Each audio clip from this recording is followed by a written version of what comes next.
First things first, my name is Kenneth Bird. This is a daily walk and talk. I am going to be doing something with this walk and talk exercise that I put in. I designed another channel, but cell phone, I got two of these cell phones. Not this one. This one's actually much better. But I need a more advanced cell phone for what I want to do. And I need a better signal for tethering to my phone, which means I'm going to have to invest in Verizon service because the tethering system is much more advanced than what I'm using right now with my cell phone provider. My change on what I'm doing with my company is we're going to do way less advertising on YouTube because, well, here's the thing. When I check my charts on exactly how much traffic we get from YouTube, it's not a lot. It's very little. Google, on the other hand, that's where all my orders are coming from. They literally come from Google.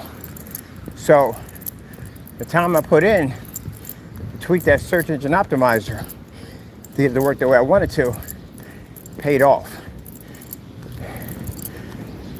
And the other half is the other social media sites. Now, I got on YouTube because YouTube, when I first started, it's free advertising. And of course, we had to put in a ton of videos to back up all our products, which we already done. I have over about 10,000 or more videos on my account. And the customers who contact us aren't about the new videos. I'm still getting contacts from 7s, 8s, and 12s, so we don't even make anymore. Then we update them to the new stuff and they buy. So the videos, we really don't need that much anymore. And as I said before, I'm marketing my product more out here than on YouTube, because my main decision when I had my website was because I was going to be online. But now I'm marketing my products out here. I don't need YouTube anymore. Not like that. Not like when we got to do like all these videos to back anything up. We don't need it. So yeah, I'm going to be going to trade shows, marketing my product to the public, which we don't need to do on YouTube. We still have to keep the channel active. So here and there, I'm only going to do shorts of some of the things. We'll take pictures, slideshows. We usually upload it on Facebook first. Facebook is there first.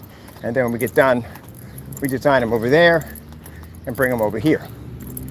So that's what we're going to be doing. Maybe a few videos here and there.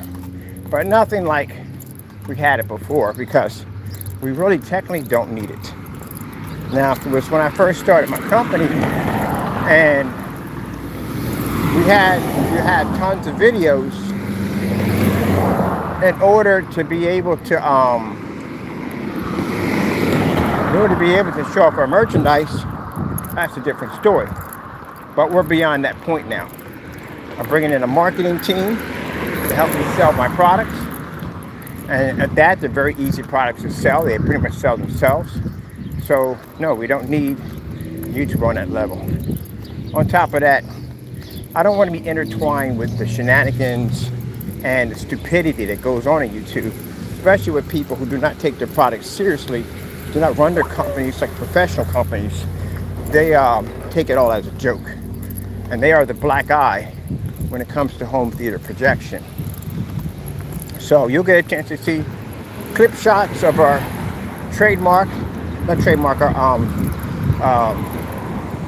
talked about a few minutes ago, trade show that we'll be going to, different expos and stuff like that, and my stuff in showrooms and every place else. We're going to have our technology where you'll see, well, you can see it already.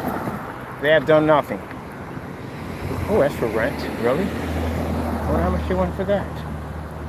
It's a nice little section right there for ad tech. It's perfect. Oh, I'm gonna have to contact them and find out how much they want for that. That's perfect. It's right in the middle of all this. Cars can see this all day long. It's glass. That's all I need. So, yeah. I'm looking at my count to see exactly where our traffic's coming from. It ain't YouTube. It ain't definitely not YouTube. No, it comes from Google. Majority of our traffic comes from Google. I say out of 100, we're roughly looking at 80% comes from Google. So I need to start setting up. Google got a page that you set up for advertising and marketing.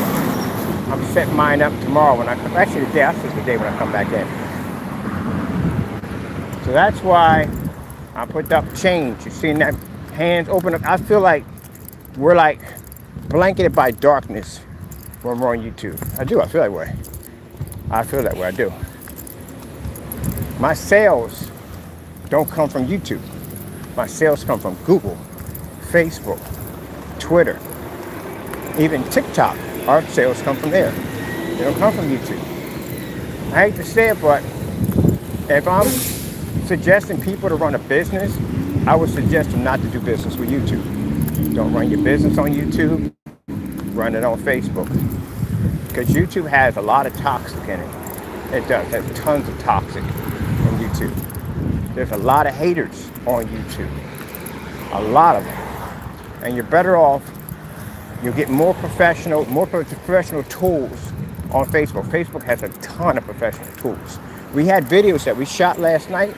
I didn't even post them to you guys. I shot them all. I sent them all over to Facebook, and I sent them to other media sites. We sent them up on Google because I got a page on Google. They're over there. Because when I saw those numbers, and I looked up and I said, you know what? We got more hitting on Google right now. So yeah, I'm going to push where the advertisement is going to hit us most. So from now on, all live streams, everything, they're going to be on our Google account. And you can't come on my Google account and act up. Security on the Google is actually tight. Security on any social media site is tight. It's not tight on Facebook. It's not tight on YouTube. It really isn't. Now, for naysayers, I'm, oh, well, you're, no. What are you talking about? You're stuck on YouTube. You can't go off YouTube. Where can you possibly go? You can't go anywhere. Your products don't work. You can't go on a trade show. You definitely ain't going there. Can't go to expos. Can't go there. What are you going to do? Sit there for an hour and talk about something you can't talk about? You put that range gain there, dumb nonsense. Somebody's going to sit there and watch you paint that screen in like that. They're going to walk away from the booth. It takes too long. It's a headache. You put those instructions up there, they're going to look at that. Oh, heck no, we're not doing this. Nope. You can't sell your product. The other one, he matches house paint, and its shipping policy is horrible. On top of that, he steals stuff. So he's a thief at the end of the day. He can't even back his own products up. Somebody can sit there and say, hey, look, what's the difference between your product and gray paint? What's he going to do? If you're at a trade show and your product's up there and somebody says, what's the difference between your product, and you will get them, and house paint, my gray walls do the same thing. Even worse, somebody walk by with a gray hoodie on, gray jacket, gray shirt, dress, whatever, and lean up against your screen and they blend in. That is embarrassing. You see? I haven't done any testing at all. So you're not trade show material. And investors are going to want to get you in a trade show because they want to get more publicity for you so they can get more money. So they're going to advise you that, look, I'm going to drop 60,000, I'm going to drop 1,000, whatever. We can get you into a trade show, get you more exposure. More exposure they get, the more money they get. But you can't go to a trade show because you lied on your specification sheets. Everything on your page is a lie. So they can't do anything with you. I can post a company right now that will give you a distributorship contract right from the door. Here, come on. Give you a distributorship contract from the door. Company I'm doing business with. The first thing he's going to say to you is, we'll shut it across over here. First thing he's going to say to you is, Is everything you're saying legit? Because we can't sell it unless it's legit. That's what he's going to say to you. Because he'll say that you get a lot of companies that come up in here and they claim their products to be this, that, and the other, and they can't back them up. They never call us back. They never call us back. We're going to test your stuff. We're going to research your company before we give you this contract. That's what they're going to tell you. So how you explain it?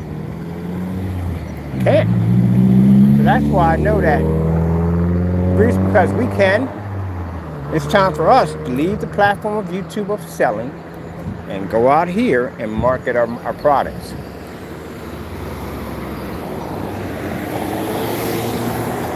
Where, yes, I'm going to make more money off my products. My price is definitely going to change on my company. The website's going to change. And once the distributorship is final, all marketplaces will be removed because you can't have them. Confliction, problem confliction. You got to move them. I'm going to the museum today. Got to get up, walk down to the museum. That's where my destiny's at today.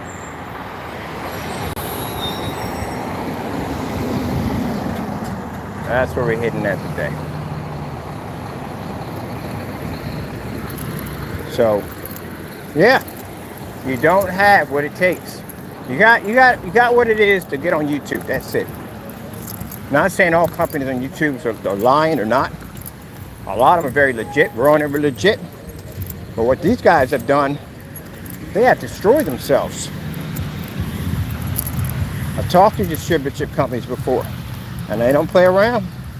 Everything you say, you got to be to stand behind it. Won't give you that contract. They will not give it to you. No investor, no one's going to sign with you. They have to test it themselves. I wouldn't dare sign on with the company for projectors. I got to test it myself. I know what I'm dealing with. I can't just sign my name to something. What if the projector's crap? What if it lies on the specifications? It ain't really what it's supposed to be. I'm entwined with that mess. So that messes up my company. See where I'm getting at? All right then. So we can come out here and play. You can't. This is where the money's at. This is where the real money's at.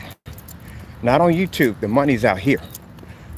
When you're sitting at a trade show, and there's investors always in trade shows, always. And you're walking around, looking into the different booths, seeing what's new. Something they could push money into, something to get money out of. That technology we just showed outside, when I saw it outside, I was like, nope. We're in the wrong direction. It's the second time I got that feeling. We're in the wrong direction. That dark silver, that thing looks absolutely breathtaking. It does. I posted it on 8 different forum sites. I got one site hitting me up right now. 16 already in the box. Already from China. Already. What is it? Where do you buy from? How much can we get? Already from the door. They're in my box already. Now imagine, I'm selling that product at $170 for a quart that paints 150-inch screen and a black diamond, which it clearly took out, and a $6,000 daylight screen for $6,000 to $5,000, and I'm getting $178. No, I won't. I gave them a price at $900 a quart, and they said send an invoice. Showed them the demonstrations against the certified screens, what I took out with that paint. Now, them on the other hand, now they're thinking, we manufacture white projection screens. We're gonna coat this stuff to all our white screens. We're gonna mark up our price. We're gonna make more money because this product does exactly what it claims it does. So, I can get $900 a quart for that technology. Why in the world am I sitting at 176?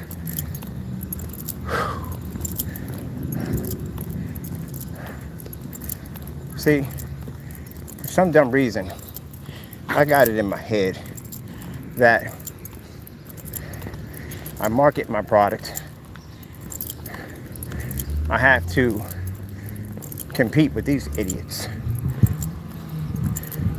when I'm not even in your circle. Like you're not even in my freaking universe, to tell you the truth, honestly.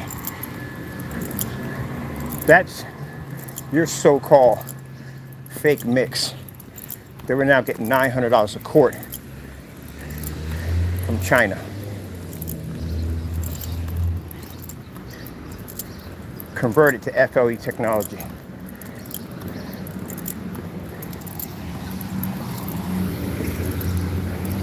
You don't even want to know how much money it costs for me to make that stuff.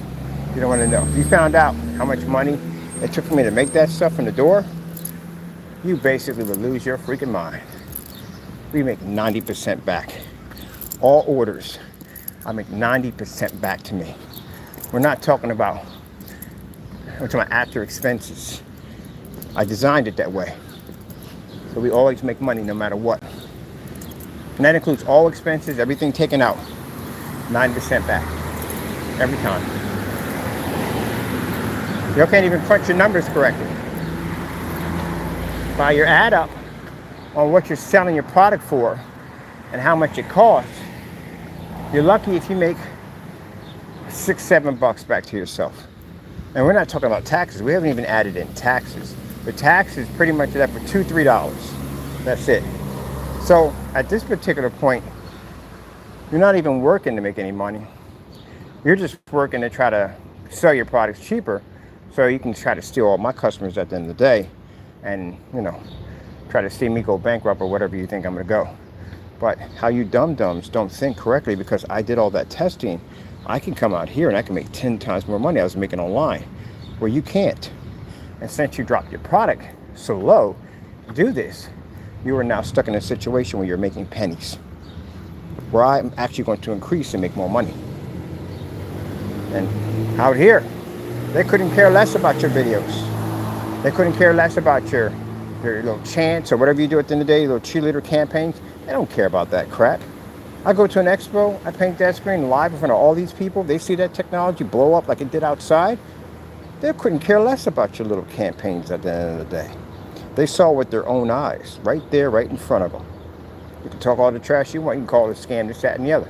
That's why when the guy, basically Jamie had contacted this guy who came down from New Jersey to look at this coding we made for his inflatable screens. And the guy just left the place. He just left it. Just left my home. And we're over at your Home Depot, the Home Depot, Lowe's, we're place, buying some patio furniture. Contacts and calls me up and says, hey, some guy contacted me today. I said, somebody said, yeah, he said you were a scammer. He said, well, of course I don't believe that, because I just came from your place. I saw the screen. I said, who is it by any chance? He said, it's a fellow that go by the name of Crow. Yeah, Crow contacted this guy and basically try to convince him not to do business with us, but with him. That's the jealousy that this guy has at the end of the day for my company. But see, gentlemen, you have to understand, people have seen this, people have reviewed it. I got more customers than you have at the end of the day. They have my product. So when they're sitting there looking at you on camera, trying to do these fake demonstrations, and they actually have the product right there in their home looking at it, they know what you are. They know you're nothing but a hater. They know you're nothing but a fake. That's how they see you. You don't do no damage to me at the end of the day. And when I'm out here on my trade shows showing off my technology and people watching the beautiful young lady paint the screen in, or the 7-year-old, so easy, a kid can paint the screen in, slogan, watching them paint that screen in, what good is your little cheers going to do? Nothing at all. I'll be out there making more money, and you'll be down here struggling with your $60, $50, and $40 paints that you're literally getting nickels and dimes off of. You did all that campaign just to come up broke. That's literally what you did to yourself. You literally did all that campaign to come up broke. Meanwhile, you can't come out here, because that's where the money's at. The trade shows, the expos, that is where the money's at. That's where the money's at. You can't go there. Your product don't work. And I know your product doesn't work. You know why? Your cancellations told me.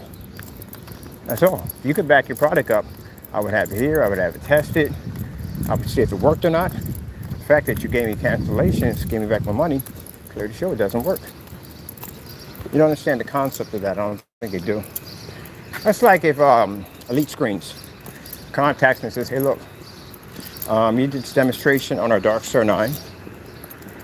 I'm curious if you can send that out to us. We want to buy your product. We want to do this test. And I go, shoot, I got to cancel the order, getting back their money. What does that say to Elite Screens? Does that say I back my product up? Or does it say it doesn't? It doesn't. That's what it means. So, it tells them at the end of the day that the demonstrations I were doing were lies. And they now have the right to sue me because I slandered their company and I have no way to back up the product works or not because of the cancellation. Gentlemen, do you know your very cancellations can get you sued? You didn't know that, did you? Oh yeah. If you beat my product, claim their products to be what they are, why would you cancel? Let me get my hill. Yep. So, less videos, more expos, more trade shows. You need to get our advertising out here.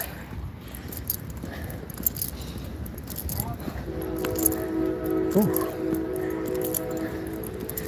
10,000 steps. Crazy.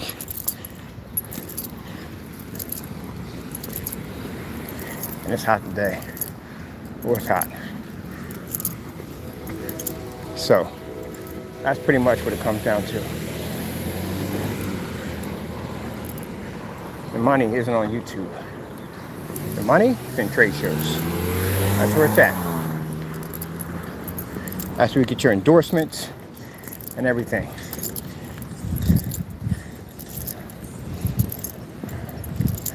Now they find out we can engineer technology to make a projector look amazing. We get endorsement from projector companies. I hate to say it that way.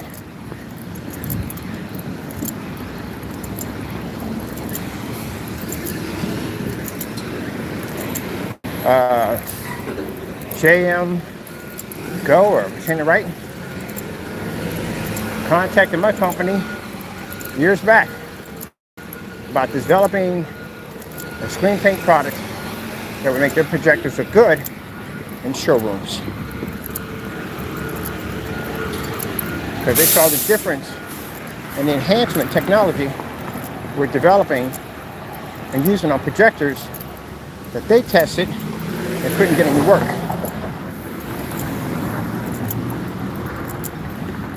So they figured out that these guys figured out how to make any projector look beautiful. They could do it for us. But before I'm gonna put my name on something, I requested one of the projectors, which they denied. And that's why we don't design in full form. Whew, man. Still another hill to go. Go to the park, cool my system down. So yeah, this is where the money's at, people.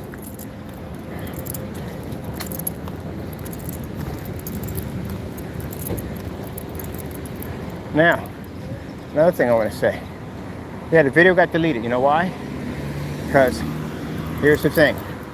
My family. Because some people said some dumb stuff about my mother. And yeah, you don't get snatched out of your bed. But I do not. You definitely snatched out of your bed.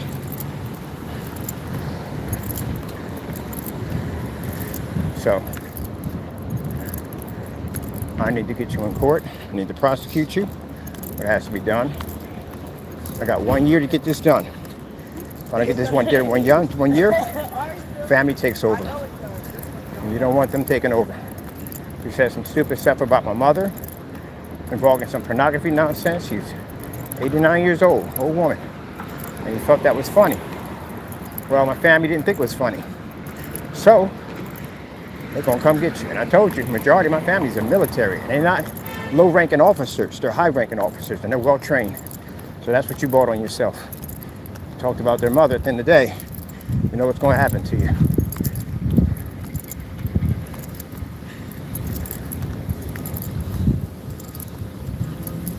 So you brought that on yourself. I had more and more people contact me. Who are they? Where they live at? Such and so and so. And the other one, your information is right there for everybody to find. They got to go through me to get the rest of them. But you're online right now. Your information's out there. So they could find you easily. Very easy. And right now they're respecting what I asked for. I asked and requested that let me prosecute this guy and get him in court first so I can get my closure on this. And then after that, that's it. But if you go to jail, you do know that on the inside, the other half, they have them ties too, just so you know. And it says only 2 reasons why a person gets stomped out in the prison system. Either you conflicted some nonsense someplace else, or you conflicted some nonsense outside. And you definitely collected that nonsense outside. So, can't say that I gave you your information because you're already out there. You're literally already out there. So that's why I didn't leave the video to make you think at the end of the day I did it because I said something I shouldn't have said. No, I say it right here.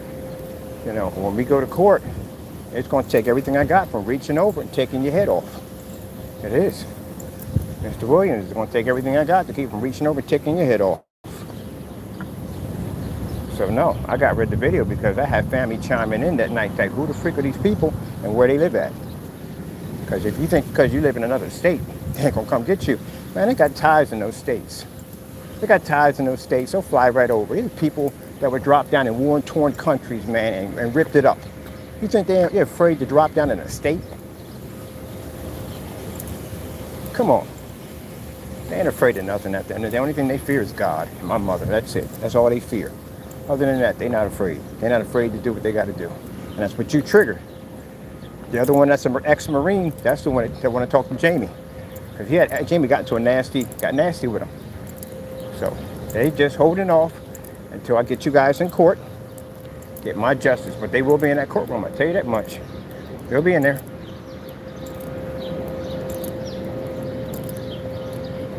So if you think because you live in another state, that don't mean nothing to them at the end of the day. Like I said, they bled for their country. They were dropped in the meat grinder. They survived it. They ain't afraid of nothing. Go through that freaking ordeal.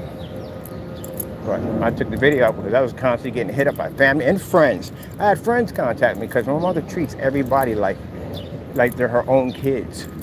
So you got people contact me like, who are they? Where they live at? So yeah, a lot of people I know, family here and there, all over the place, they got ties in your states.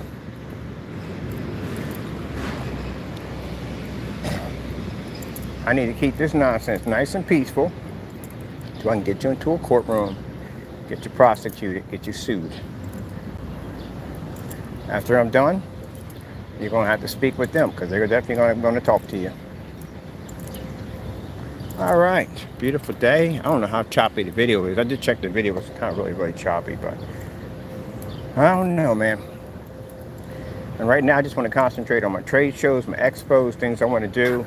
Get them business cards, brochures, get everything done so I can be out there at trade shows and stay off the negativity of YouTube and just produce on channels that basically I don't have to deal with that nonsense at the end of the day. And people caring are going to act right. I still don't want to be affiliated. It's a shame I got to call myself Screen Paint. Because look at the screen paints. Look at the screen paints they make. I got to be affiliated with that. Find another way. I got to pay somebody to find another way to basically certify our stuff in something that really doesn't say screen paint. Literally at this particular point, I just want to be screens only. This is why I'm pushing probably become just part of the physical screen organization. Because I really don't even want to be with screen paints, honestly, to tell you the truth. Y'all put a black eye on it. Y'all did fake demonstrations. Y'all put a black eye on it.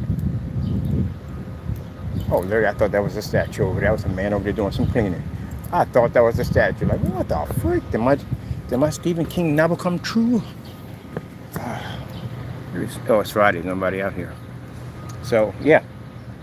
I got up this morning. I shot the short little video. I came on here and did the daily walk and talk to explain what's going on and what happened, because again, I don't hide anything from anybody. I tell you exactly what's going to happen, this and that and the other. And yeah, my money's in the expos. We did it all. Come on, what else are we going to do? What other videos can I make right now and go on YouTube and say, hello, this is something that we've done it already. I need to be out here. If I go to an expo, got a couple of thousand, 10,000, whatever's going to be there. But they're all going to see that screen. They're going to see it in real life. They can walk up to it, touch it, whatever heck. We may have something where they can paint the screen themselves if they want to. And show how easy it is. It's more hands-on. Where on YouTube, we have to, or any social media site, we have to record and do tons and tons of demonstrations to back that the product does work. Expo, one demonstration. Beautiful woman, she paints the screen in. Oh, my 7-year-old buddy, he paints the screen in. That's it. Hit it with a cheap projector, boom, screen pops up, put a monitor right next to it, have it in a fully lit environment, have a halo effect board around it, because the theory on screens are the fact that you can't use them in fully lit environments. They require expensive projectors, they don't put color correctly, contrast is poor. That's the theory, and they don't even match TVs. Now we debunk all that in that one center right there. That's easy money right from the door. And instead of me sitting there saying, well, you know, we want $176, I can say, well, it's $900 a quart. And why would they spend $900 a quart? Because there's no other screen that's matching our technology, and we can back that up. Somebody in the crowd sits there and says, well, you know, what about this screen right here? What about Diamond? What about Elite screens? They're high-end screens. We have already taken out those screens, so we've done our research already, so we know what our technology can do. What about white levels? We've done that too. Ambient light environment, we've done that too, to def. So yeah, we're good.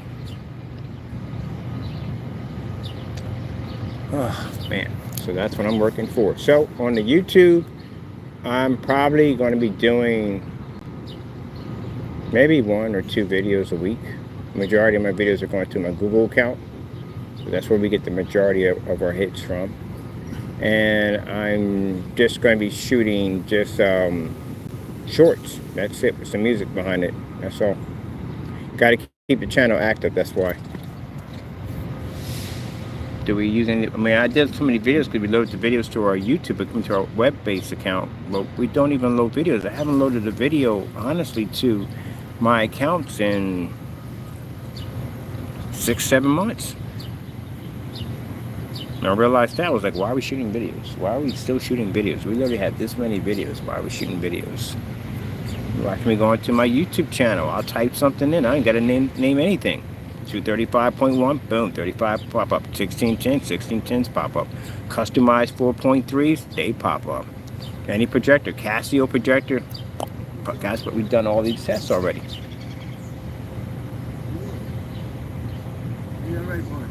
So, no point going through all that and doing that over and over again. Now, as for the ad tech technology we're working on, there are going to be some short clips. Like I said, I want to get it down to 2 videos. That's it. A week. And that's it. Ad tech is going to be advertised in this place I'm running out. It has big glass windows. I'm going to put it over there for advertisement. And I'm going to be loading the main majority bulk of the videos to Google. And the other half will be going over to our other accounts. Yep. And because we can download now to our pages, we don't have to use the format for YouTube anymore. We can actually download. So I saw the application for that and went in and checked it out, and it works perfectly. Actually much better. So we don't even have to take the video, download it on YouTube, and transfer it over. We can download it directly right there. Makes it a lot easier. I'm going to pick up one of those Google Pixels for doing my videos and recordings on, and then basically I can hook it up, run it through my computer, and just download right to the website. Or I can operate my website right on the phone. Makes it much easier.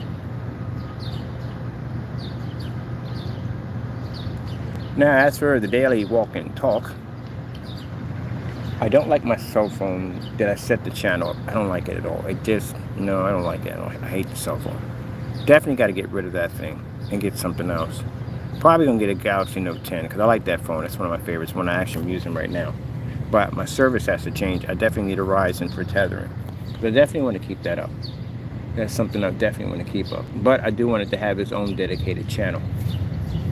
So, I got a YouTube channel for it already. Going to do the basics on that one, pre-recorded, just walking around the circle, and that's the channel I'm going to build up. And then after a while, once I get everything set up with the Ryzen, new phone, I'm going to set that up with the other YouTube channel, and I'm going to drop it from here, and then it'll be set up over there. Because a buddy of mine was looking at that, and he said, man, if you can prove you did 10,000 steps, he said, I'm going to sponsor you. Yeah, they're going to do me sponsorship for basically for promoting to get people out to walk more. I said, because yep, you can do something with that. And that's what I'm going to do. So he's going to do, he's going to put money into it. We walked up here to the art museum. This is easy. This is easy. I mean, I know it sounds crazy. I don't know how many blocks it is. That's why I need the counter. I want to know exactly how far we're traveling. If we're coming from here to here, how many steps are we getting in from here to here? So I'm gonna see something. They got a thing you break it down on. Let me see. And then for those of you thinking, oh, he's getting greedy, yeah, I'm greedy.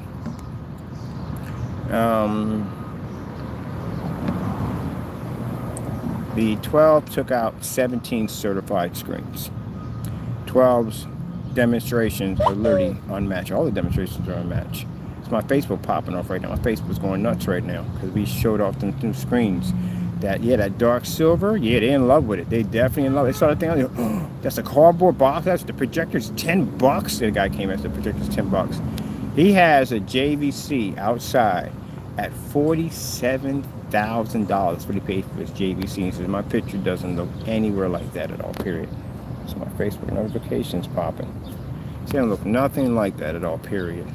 So they asked us questions like, was it 4K? We using this, using that. I was like, nope. We are using this projector right here. And the guy was like, no way. Yeah, is it popping off? He's popping. So if I'm getting that reaction, imagine the reaction I'll get when I take it to a trade show. When we take a white surface, we code it in with that technology and hit it with a $10 projector or a projector under $50. And then on top of it, I told you, I want to market the trade shows too. Thank you, thank you, thank you. Thank you, thank you, thank you. Yeah, we posted on 13 different sites and they're all chiming in. See, that's what I'm talking about. I said on camera, crystal clear, I said, oh, fountain just shot up right now. I said on camera, crystal clear. I said that sale we're having, that is our last sale. We're not having any more after that. That product is being moved out here, which means the price is going to change. So what we have on the site, oh, where's it going? What we have on the site, that's the last time you're going to see that price that way, ever. I got people that are going to market my product for me, and they got the clientele automatically. They want to pay that money out for it. You go on and you show your screen, you can take out a $6,000 screen.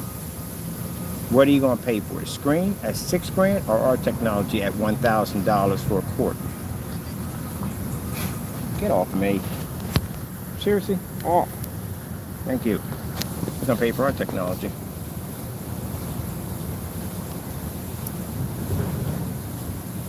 So he said, man, I can advertise it that way. Certifies cost you $5,000 to $6,000. We got a technology right here that can do it at $1,000 a quart. And if so, just like that.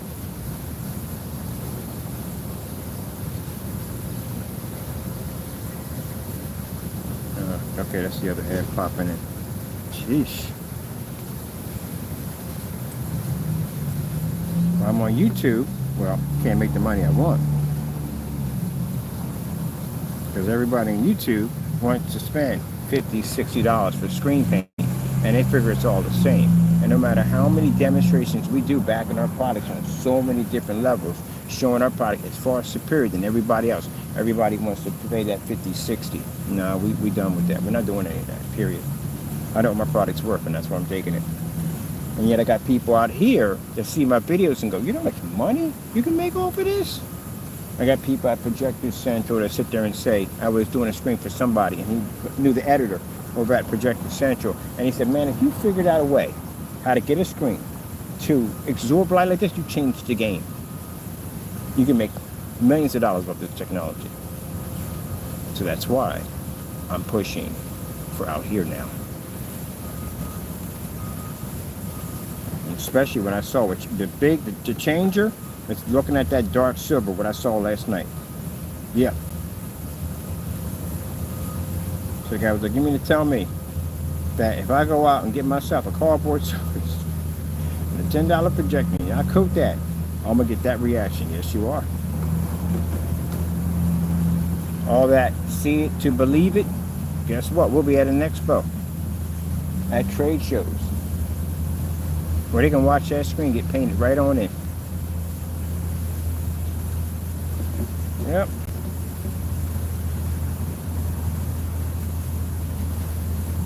And the first thing my buddies say, yeah, the certified screens, once they find out that you're out there, they're going to be terrified because they're out there too also. So let's see how much smiling we're doing when I got a screen sitting right next to your booth. Looks like a baseball stadium on a projector that costs under 20 bucks.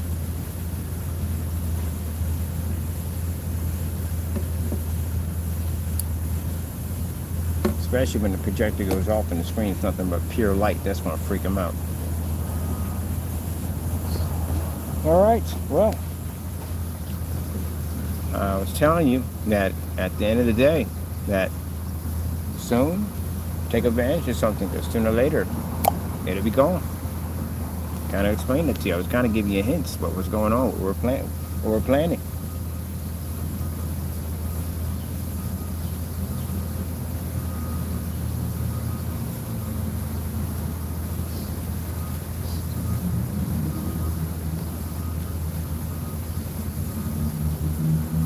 Facebook's still popping.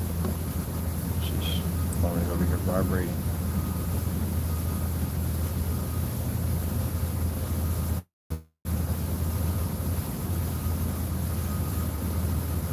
Got how much? Now what could I say when he says how much? You got a screen that's absorbing in light, ultra short though, sitting in a fully lit environment with a bar light sitting over top of it, absorbing light. And these people over here done spent money. They spend money for their screens. They're not using no clown paint at the end of the day. They spend money for their screens. He's sitting up there with a $2,000 screen he paid for. He can't even get his projector that costs far more than mine to fire up. And then up alone, have a bar light sticking over top of it. So if he's going to spend $4 or $5 grand for his projector, and another $2,000 for his screen, he will easily spend $1,000 for our technology. Now, people are spending 50 and 60 bucks for paint. Yeah, I don't understand how you work. I really don't understand how you work. You'll spend all this money for your projector, but yet you'll spend the money for a cheap can of paint. That's what you'll do. And this is what's funny about the whole thing. The fact that you don't even get what you paid for out of your projector. You're not even close to getting what you paid for. You have less than 50% of what you get out of your projector. And if you say I'm a liar on that, then how come when I go to YouTube, I always see you in dark environments, ambient light controlled environments, and I can clearly see, because I'm an expert in contrast, that your contrast levels are gray because your screen doesn't even match your speakers in the environment. Windows shut halfway down. Just poor, dark demonstrations on a projector you paid how much for? And you can't do what we do at the end of the day? So, you didn't even, all that research you did on your projector, you didn't get what you paid for. It's the equivalence of, remember National Lampoon Vacation, where he kept going to the crap table and the guy kept taking his money and saying, okay, look, I'm tired of this. How about I take your money, we go back and I kick you into privates? So that's pretty much what happened to you. Either you got kicked into privates or you got half a projector. You're not getting what you think you got at the end of the day of a gray and white screen. You're not even close to it. If you was, you would be matching our stuff at the end of the day. You'd be doing our demonstrations. What do you think the matching betters are? It's tell you, hey, do a matching better, do the exact same thing I did. You can't do that. The minute you try to blow that thing up to 150 inches, your screen starts to deteriorate. That's why you're in the dark environment. I couldn't believe that guy sat there with the Optima P2. This is another person at the projector. And he was showing off the OLED demonstration, and he was in the dark. You literally could see these little, like, white bars, but they weren't. It was the light pushing around his windows because it was daylight outside. Couldn't even open up its curtains. See, selling point we can have for projection screen companies is very easy. You can keep manufacturing these machines over and over again. You can put all the bells and whistles in them, but they will never be able to achieve a TV status ever, as long as you keep projecting them on the same poor quality screens. For our technology, we can take the oldest projector. What's the oldest projector you have in your category you don't sell anymore? All right, we'll take that. Now imagine how impressive that would be to take one of their old projectors, put it on our black technology, and take their new projector and stick it on their screen, and our screen basically produces better on their older projector. What does that tell you at the end of the day? It tells you that your projector is not working because your screen doesn't work.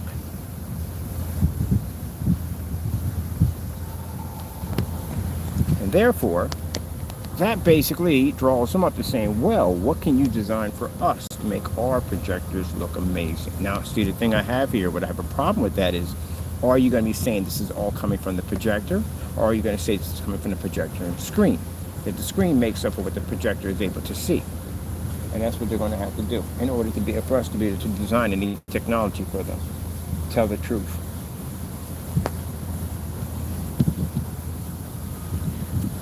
Yep.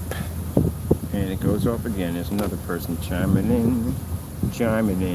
What you got there? How's that even working? That's weird. I got my Wi-Fi running at the same time my Bluetooth is running. I don't even know how that even works. It did for somehow, but it just, oh, that's weird. But yeah. How else would you explain a $10 projector and a piece of cardboard and dirty sheet wood taken out of high grade certified?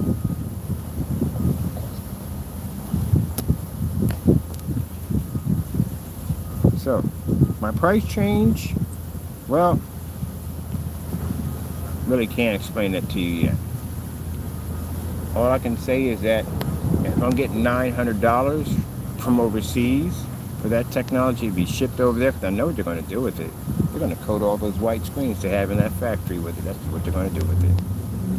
The guy was at the question he was asking is pretty simple. How long does it take to coat?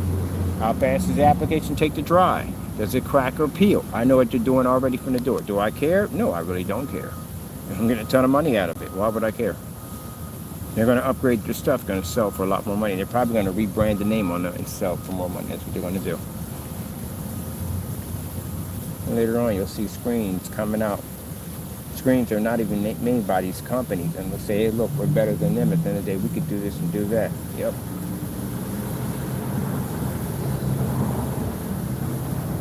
Some may charge more than them.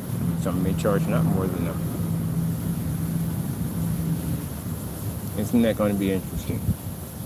So then the technology you got from us for far less is now going to cost more, because when everybody else gets their hands on it, they're going to sell for a lot of money. I mean, what would you do?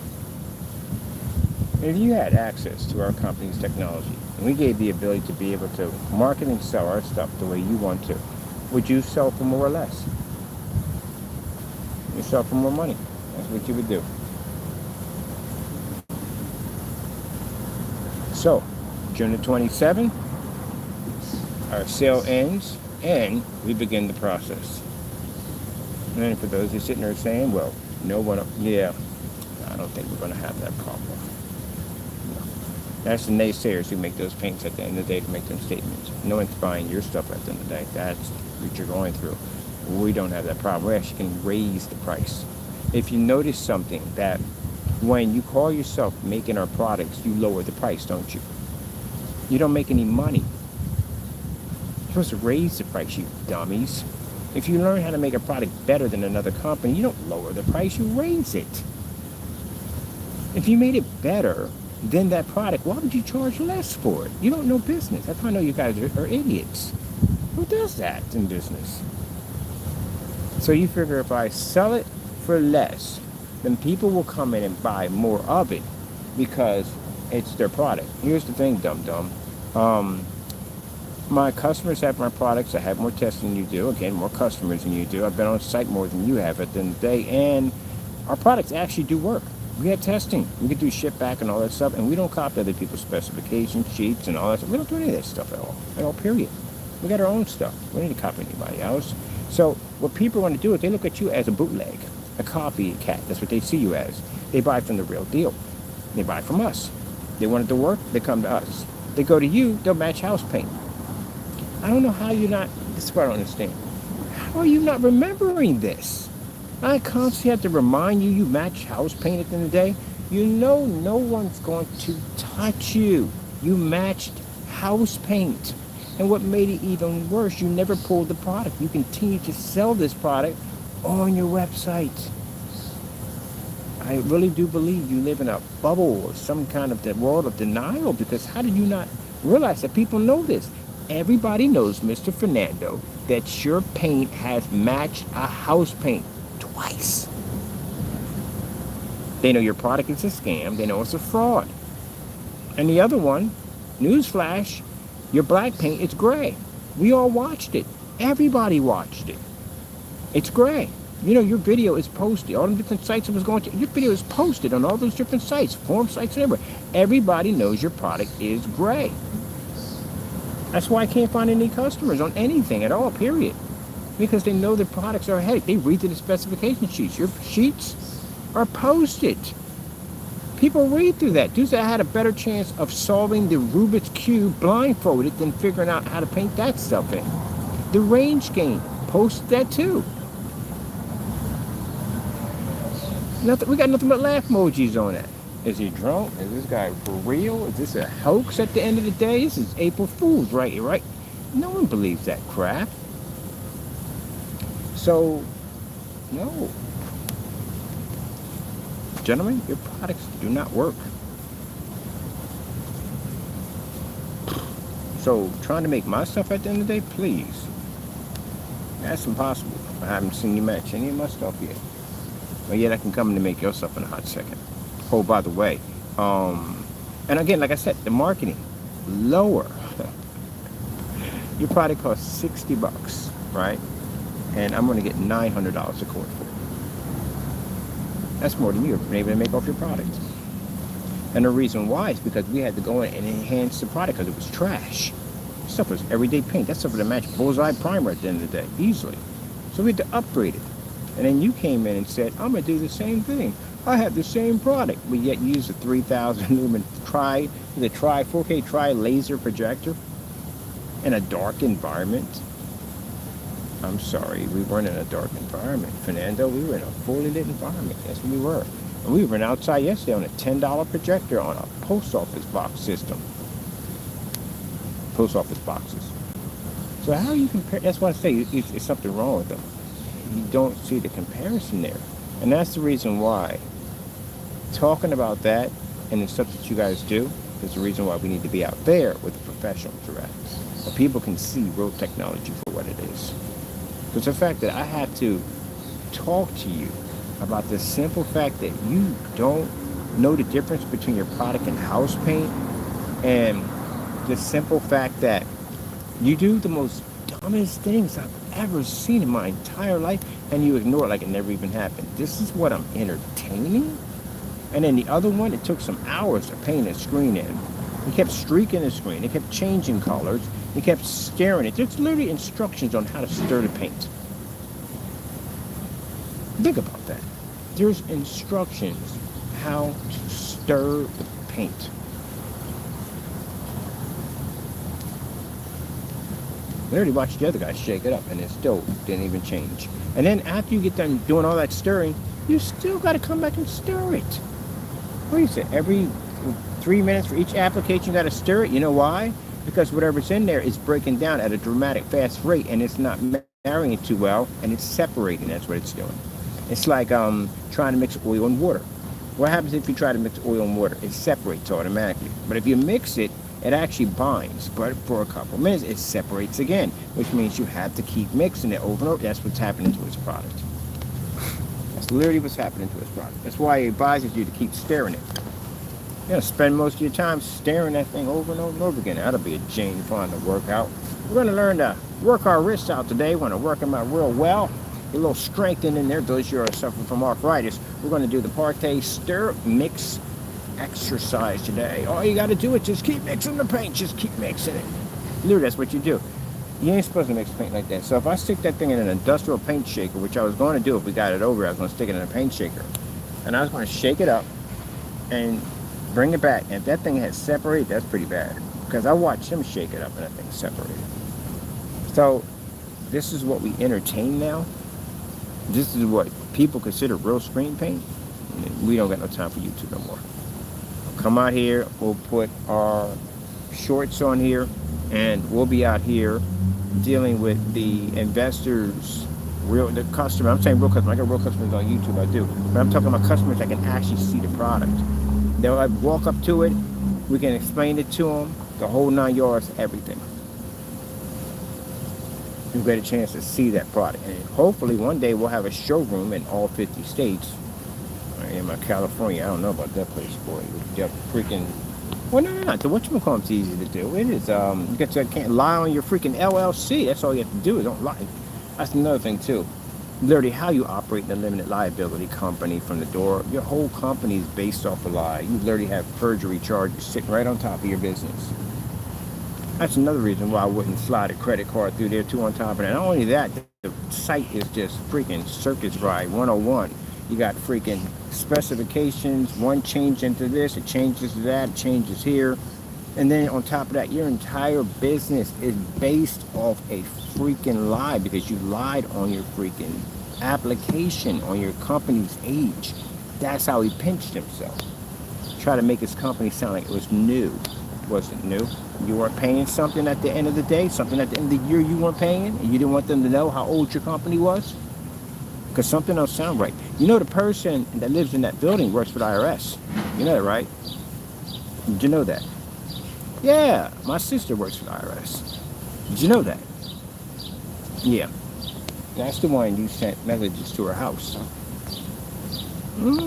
Yeah. It's going to get pretty hairy for you, buddy. Soon and fast. It's going to get very hairy for you. So, she'll dig into your LLC. She'll dig right into it. Or she'll contact somebody in that state that they're all friends at the end of the day. You know that, right? And she'll contact somebody in that state to go look into your LLC. Go dig through your stuff. You gotta be careful who you contact, people. But that's the reason why he messed up. The LLC is linked to everything now. Now, when I first started a business, you didn't have to have an LLC. You didn't have to have a DBA. You didn't have to have licenses and all that. You had to have license itself. You had to stand and all that. Yeah. Now today, banks won't basically give you a business account. Internet companies won't give you a business account. None of them places will give you a business account. And a business account has many perks attached to it than a residential. It really does. If you call them up and say, hey, we're using internet from using it for business, well, how come you don't have a business account? Because I'm not eligible for it. You have to be eligible for these accounts. And if you have a black eye, like a perjury and lying on your freaking LLC application, they're going to check into the system. It's going to come up as a delinquent account. They can't touch you. They can't set you up with anything at all, period. Bigger question is, do you have a license to sell in your state? Because you have a brick and mortar now. He doesn't realize that. He literally has a brick and mortar. Now, I'm not going to check into that because that's none of my business. But there's somebody is going to check in it. You know, the person you contacted, right? They have some ties in all that field. So they're going to check into it in your state to see if you have a license that you've been selling that product. Let's see. They'll probably get them for, because he had an e-commerce. Now, the e-commerce, he doesn't need a license. You don't need a license to have an e-commerce. You have an online business, you don't. As long as you sell online only, that's why we had to get our licenses, because we'll be selling out here. I'm going to have, over at the expo, I'm going to have a my Apple Pay and my Zilla set up for people to make purchases there. That means I'll be selling off the website, which means I need a license to do that. So that's what I had to apply for. But he registered his e-commerce business as a brick and mortar because he gave it a physical address.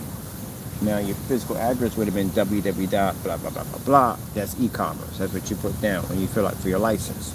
But your business, because you gave it a physical address, is now considered to be physical brick and mortar, which means you needed a license. So what they're going to do is they're going to dig in between the time that you basically first said that your company became brick and mortar, and they're going to go from there. But if they dig around there a little too much, they'll find out that your company's been around longer than 5 months, and then they're going to dig into that.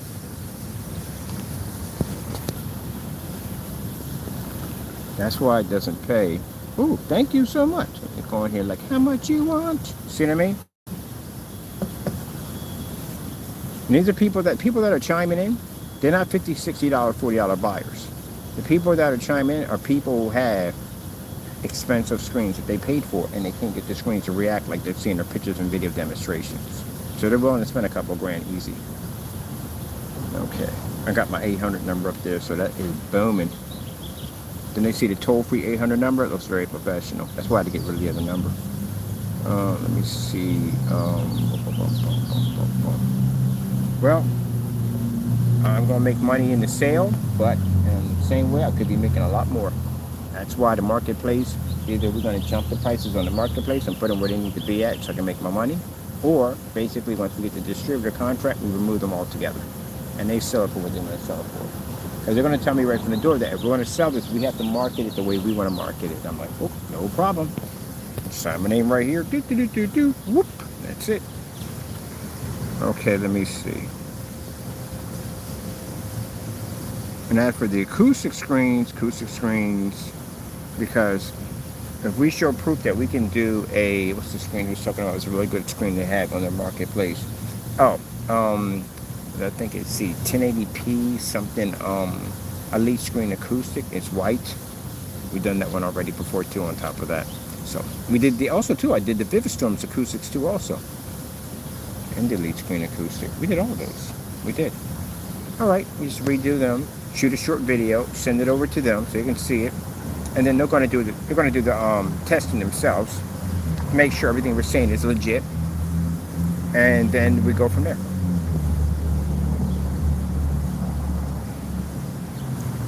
Let me see.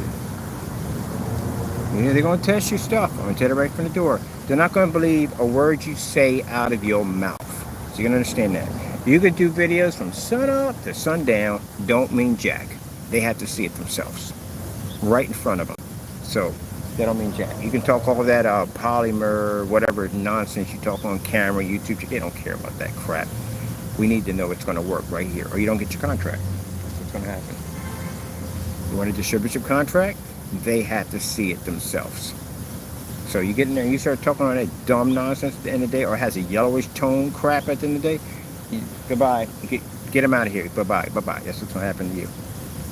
That's why if I'm asking you the questions myself, they're going to the museum. If I'm asking you the questions myself and you can't answer me, how are you going to answer them? It's basic questions. What's the friggin' range gain? Can you explain it? Where's the video demonstrations? Can you show us the video demonstration how you get the different game? Can you actually prove the theory of this game?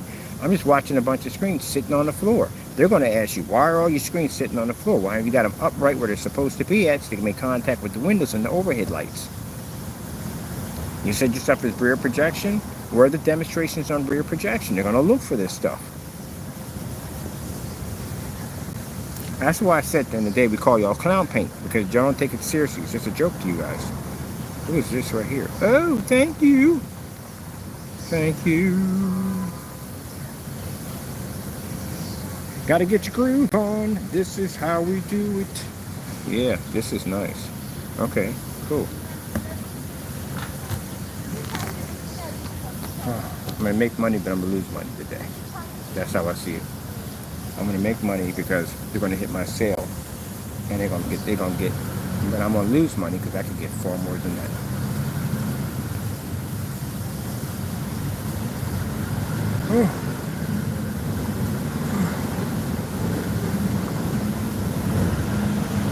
That's funny. I heard your speech a long time ago when I was charging $50 for a quart and $100 for a gallon. And I wasn't making any money at all. And my mother said, you have to get what your product is worth. What do you think your product is worth? Because if your product is worth what it's supposed to be, people will pay it. You know, the Onyx, that black Onyx technology dealer, we got $900 a quart for that stuff. People bought it like crazy. At $900 a quart.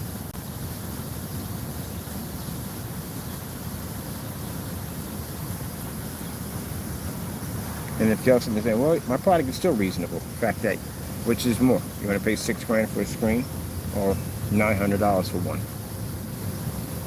And the one for $900 does far more. Because you ain't taking that $6,000 screen outside. Yeah, heck no, you ain't. You definitely can't run it on your ultra short throw projector. That is definitely not going to work. You're going to buy a special screen for that. And that's what I have in that package over there. I got 2 screens in there. I got one for ultra short throw and one for the long throw. Because I can't use the ultra short throw on the long throw because it doesn't work. So I have to switch over to the ultra short throw sample. Jeez, please.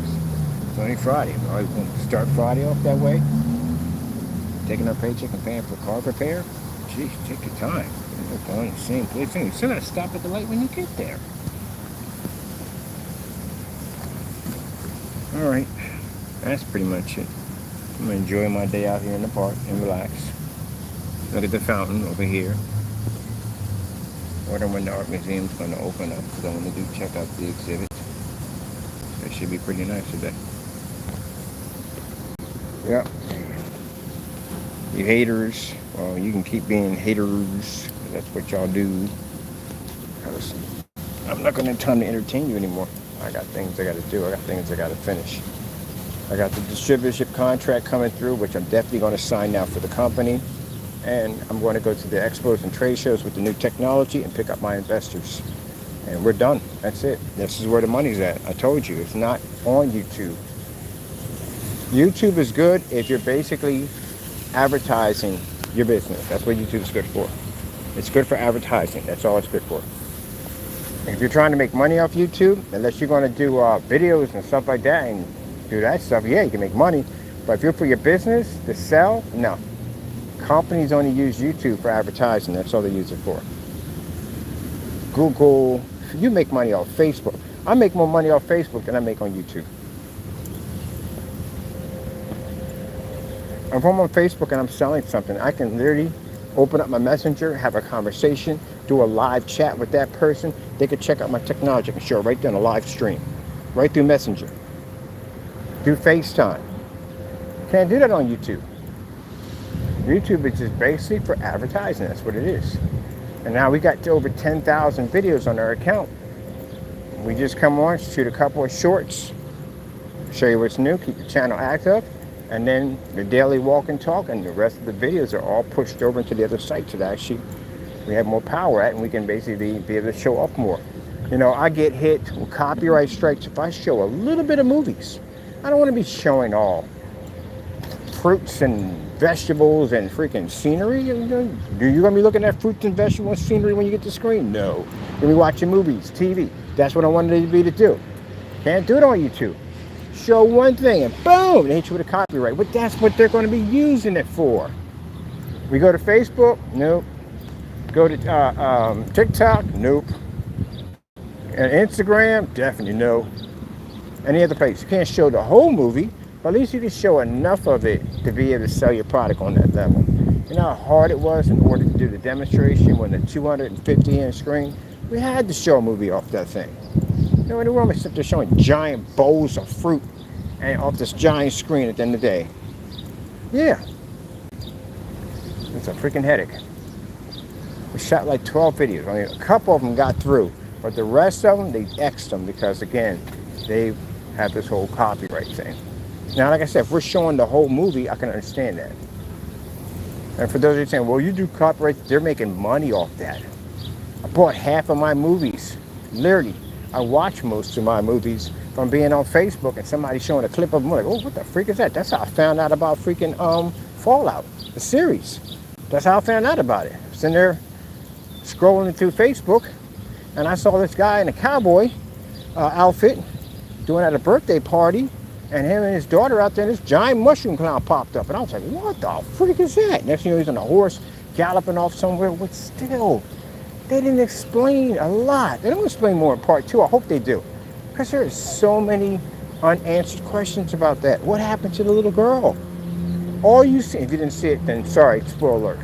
But all you see is basically, you see, wow, this is the walk around they do around here, whatever.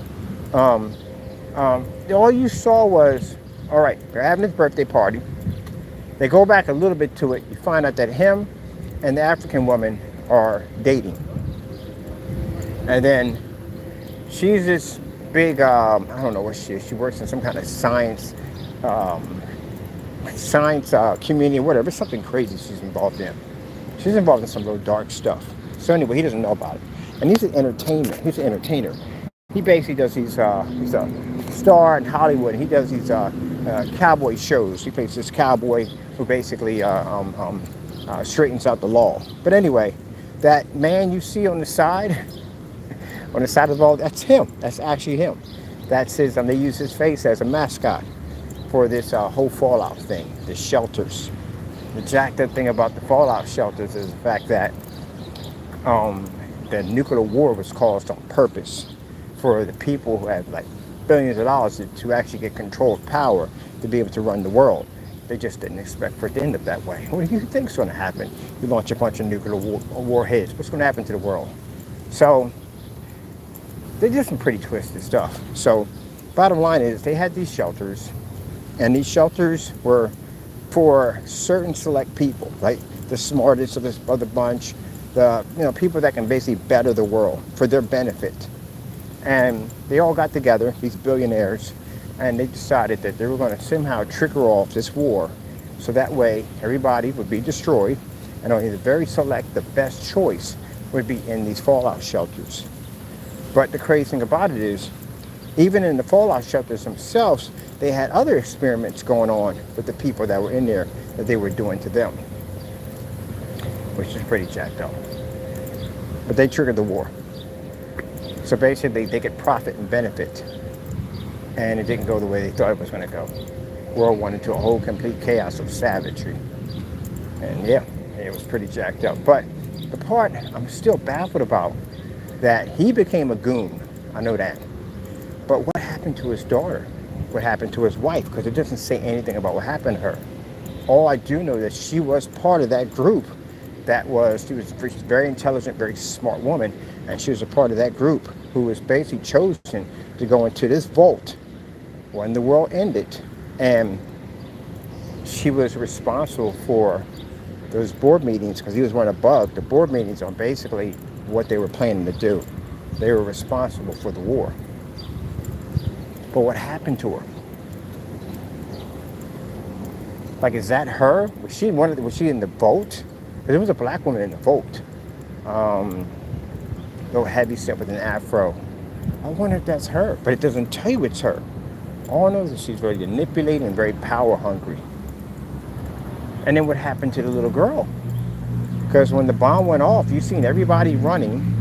And this guy had he had a fallout shelter. He was best friends with this black guy. I guess some of the guys were good friends and whatever. And the guy was trying to get in the shelter with him. He hit this guy in the face and threw him out of the shelter, him and his family, and shut the door on him. Oh, well, that's crazy. People do crazy stuff in desperate times. I don't know if they're still crazy. But anyway, and he got on a horse with him and his daughter and took off. And that's it. Boy, somebody's ticked off. I hate to put that on camera, but yeah. Gee whiz. Seriously? Anyway. Yeah, so I'm curious. And then you find him later on. He's in a grave somewhere. And there are guys trying to get him out of the grave. And they say he's a goon, but he's an actual good shot. And he's a good bounty hunter, and they need him for something. Ends up killing all three of them. And ends up walking off, and that's where he goes hunting for somebody. No, they had some papers for somebody for a bounty. And he kills the guys, take their bounty, and goes looking for this person. But yeah, so it was good. But how I found out about it was Facebook. Somebody uploaded something, and I was like, oh, what's this? The movie called Nobody, saw that on Facebook, and somebody uploaded a couple of clips of it. So again, yeah, I went on Prime and bought it. They make money off of it. Let's see, what time we got here? What time the museum opens up? We are at 10:08 right now. And I got to do an invoice. A couple of invoices. Yeah, I'm going to go walk over and sit over in the shade. Wait for the art museum to open up. I want to check out the new exhibit. I missed it the last time. Well, actually, I didn't miss it. I missed a couple of the exhibits before I came up here. And I definitely want to check that out. But that's basically about it. Just wanted to get you guys a little caught up because yesterday, yeah, when I said see you around, I'm not going to be doing all that. We need to concentrate out here. I need to concentrate where the money's going to be at. If I'm going to be on expos and all that stuff, I'm not going to have time to be doing the updates and all that stuff. I try to stay away from it, but I try to share as much as I can about my company. But that seems to hurt our company in the end of the day. To be able to share what we do and updates and all that stuff, it seems to hurt my company. And in dealing with these boneheads and how to operate a business correctly, entertaining those jokers, basically is bad business. If you're getting into the field, stay away from them. I'll tell you right now, stay away from them. Because they're going to bring your company down. Everybody got involved with them. Basically, their businesses has failed. Well, one person got involved with them. Danny or Roger, what he calls himself, got involved. Look where his product's at. I ain't doing too well, is it? Nope. No, it's not. And sat up there and copied his business practices and lied on everything about his company, and he can't back it up.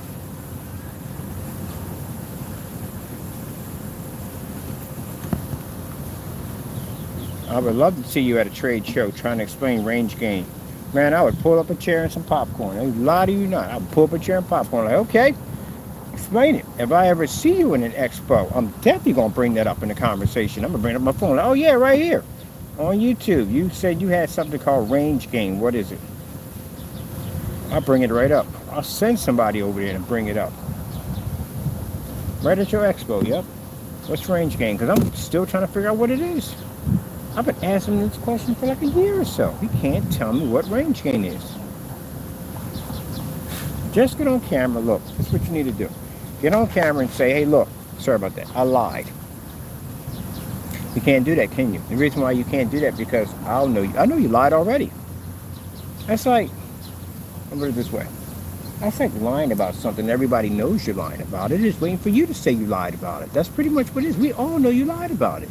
Everybody, no one believes in range gain. What do you think, we're stupid? You're going to tell me that if I take this cell phone and I shake it really, really hard, it changes it into an Apple phone? No, it's still an Android. No matter what, it's still me. If I shake it 100 times, it's still an Android. So, how in the world did you come up with, if you paint it slightly a different way with a different paint? Oh my goodness, just to say it sounds jacked up. It would change the game. So, we know you're lying. Just admit that you lied. That's all you have to do. And some people will sit there and put screws into you until you admit this. They don't even talk about it. Nobody talks about it. So, you can't put something up there and we can't talk about it. What is range gain? I'm literally going to bring you up in the expo. You know that's going to happen, right? I'm definitely going to bring it up, because I got to talk about the expo. Like, hey, look, you got to be careful of them phony fake paints up there on the market, because we had a fellow who calls himself Parte Products, basically made up some nonsense about a range gain, where basically he was stating that if you paint the screen with the same screen paint, it changes the gain. I'm on forum sites talking about this, and they're laughing their heads like, whose site is this? And they go to the site and they read like, oh man, I just came back from the site. He ain't lying. It literally says that. That's why they don't have any 800 numbers up there. No, they try to contact him through email. He don't respond back. But you made the statement. Now, if I sit there and say, hey, we got something called contrast shifting technology, I could take a gray screen, stick it against the wall, and it turns dark. Picks up the contrast and everything, star field, everything. Knocks out a certified screen. These are gunmetals, mind you, that are going against my screen. The dark silver is not gunmetal. It's a dark silver. So how does a dark silver take out a gunmetal screen? It's able to shift that contrast level. So we can explain that. FLE, fusion light energy, a screen that absorbs sunlight, got demonstrations on that, can back that up.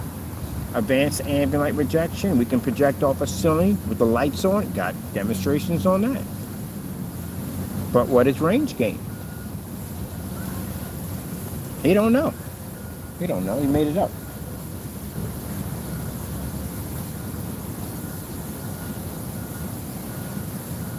Range gain nonsense. And then the other one said the paint had a yellowish tone.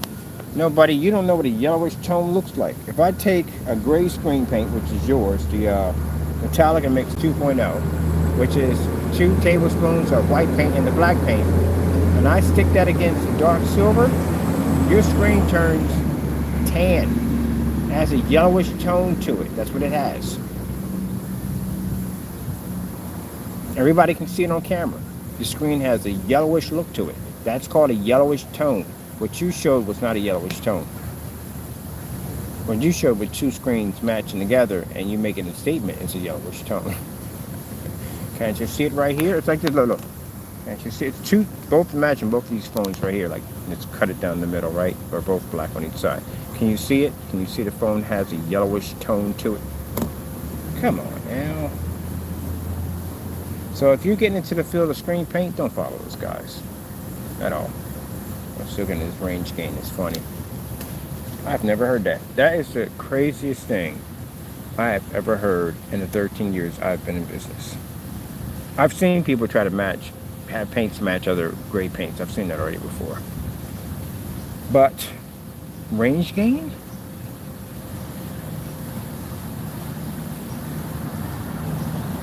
Dude, that one right there, you can pierce the 5th Earth with that one.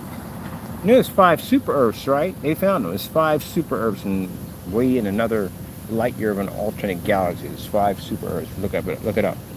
You can pierce one of those with your nose.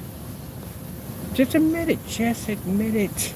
Before I get ready to do this whole expo thing, because I'm going to bring it up in an expo. You think I'm joking? I'm not joking. I want to basically get this guy to admit he lied. Range gain. Can you show us some videos on this? I've been requesting videos over and over again on this range gain. Elite got their own gain there to back it up because we had it over here. I tested it out. Let's see Elite screens. Elite screens range is called something C something. Something crazy. But their stuff actually works because I had it here. Let me see. They got made their own gain. Companies make up their own gains, but they can back it up. But range gain.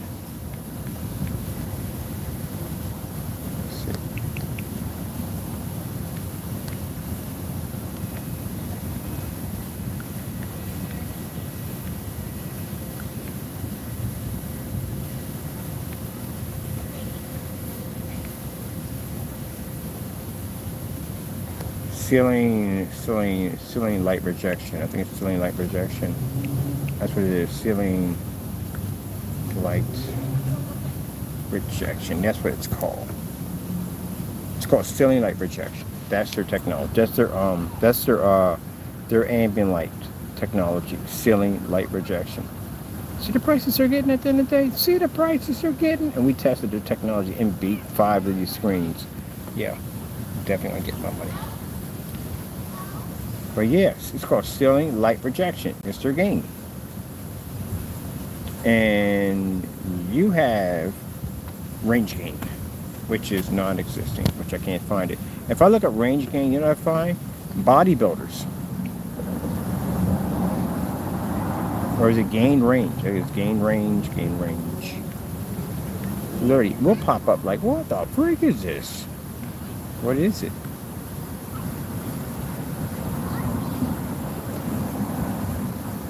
See, this is what range gain means. AI will tell you exactly what it is. Range gain is a factor that affects how much, let me see what I have right here, preamps can apply a source, for example. That's what it is. That's what it brings up. It just talks nothing about you at the end of the day. What the freak is that you have?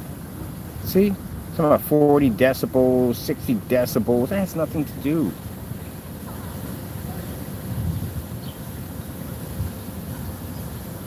Dynamite range gain, that involves music.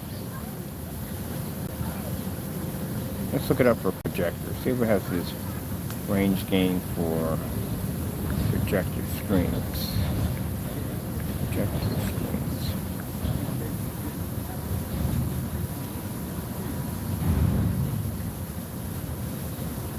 Now, when you talk about range gain for projector screens, it brings up more like stuff for like ambient light projection technology.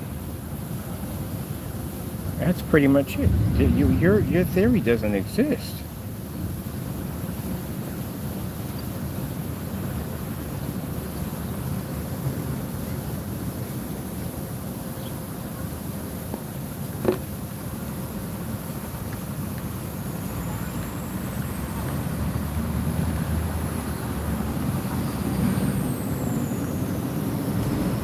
Now, I type in mine, advanced ambient light projection technology, right? This is what comes up. See that? That's us. See, Mr. Rogers? Whatever you want to call yourself at the end of the day. Parte, whatever you call yourself. See that? That's how it's done. Advanced ambient light projection. You see that? We literally did so many tests, so many demonstrations, that when you type in that gain, you don't even got to put down projection screen. All you have to do is put down advanced ambient light projection, and we pop up. So where the freak is your stuff at the end of the day? Because that's all I have to put in.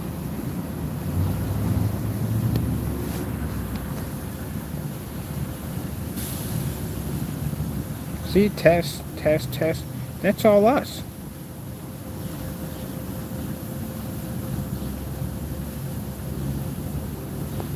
So where's yours? When I go to dig up your stuff, I can't find anything. The only thing I get under range gain is pretty much something involving sound, on different forms of decibel of sound. And the other one I find basically is range gain on ambient light projection screens, but not on what you're talking about. See, because you made it up, that's why. It's not real. So we made up advanced ambient light projection technology.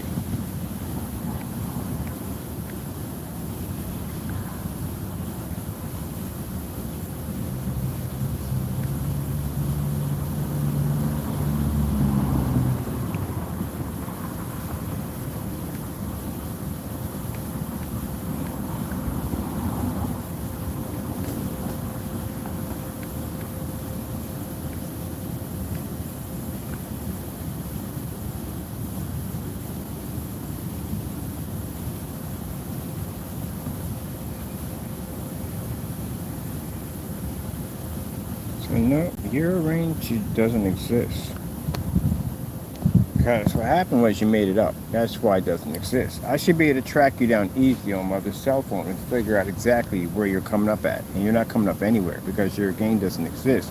Now, if you had videos of this proving that this theory was actually true and that this actually does exist, then we would see videos up there. Anytime we would type in range gain, we would find videos showing this as an actual does exist. You're showing videos on the different strokes of the roller, on how the different gain changes. You know, we would have something backing this, but there's nothing there, which means you made it up.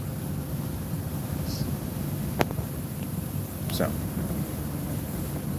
the other nonsense he did with the goopy-de-goo stuff he had at the end of the day, he said if you paint the screen slightly a fifth time, it gets brighter. How would that be possible? That's why I said you live in the land of what, Alice in Wonderland? I think they did what, mushrooms or shrooms when they did that particular movie. I'm not talking about the new one, but the first one that came out like around in the 60s or 70s, that particular one. I don't think they were doing shrooms on the one they did with Johnny Depp involved in it. Yeah.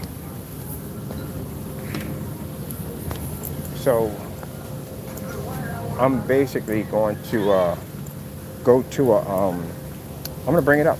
I'm going to bring it up on the forum site. As a matter of fact, I'm going to design a forum site Tuesday on AVS Forums. You're all invited. Come on in. We're going to talk about the theory of range gain. Because again, it cuts down on people basically going and building these fake websites, making fake products, making fake specifications, lying to people that something exists when it really actually doesn't, because they can't back it up. Because I need to get him in a room and explain this nonsense. And nobody is not freaking, just you have to explain it. You made it up. What is it? This is why you're going to get hit back. If someone even buys you, if they do buy you something, which I doubt they will, you're going to be hit with so many different not as described complaints through PayPal. You can't even explain what it is. So what is it?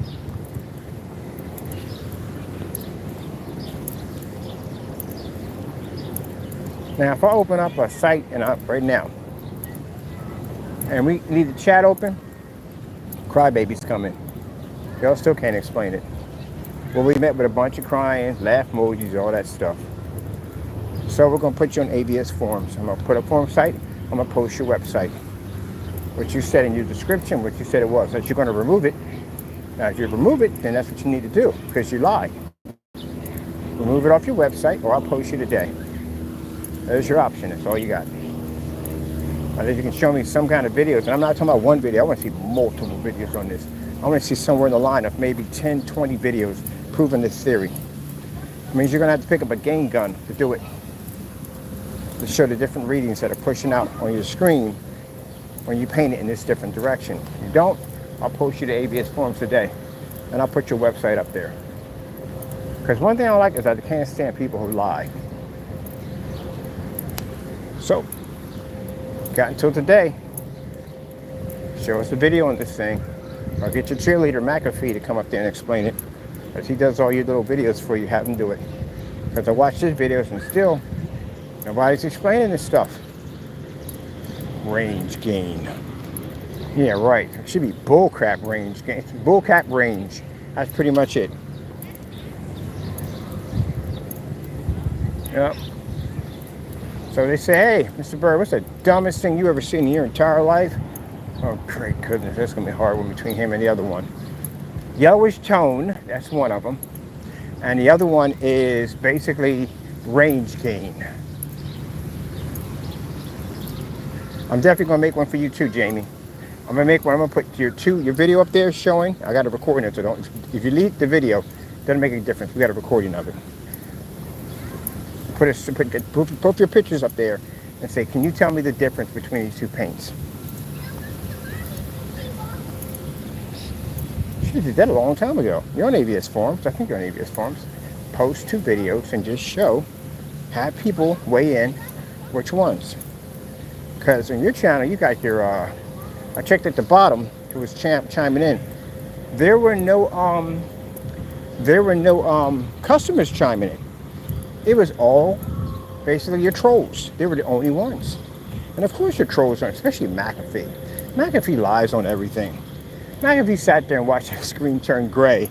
And so what we have here is detail and depth, which is more important than this. It looks like it has the advantage point. You're a liar. You lie all day long.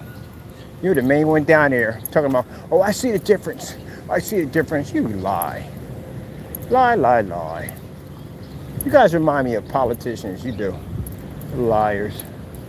Don't back nothing up. And then come on camera and get caught.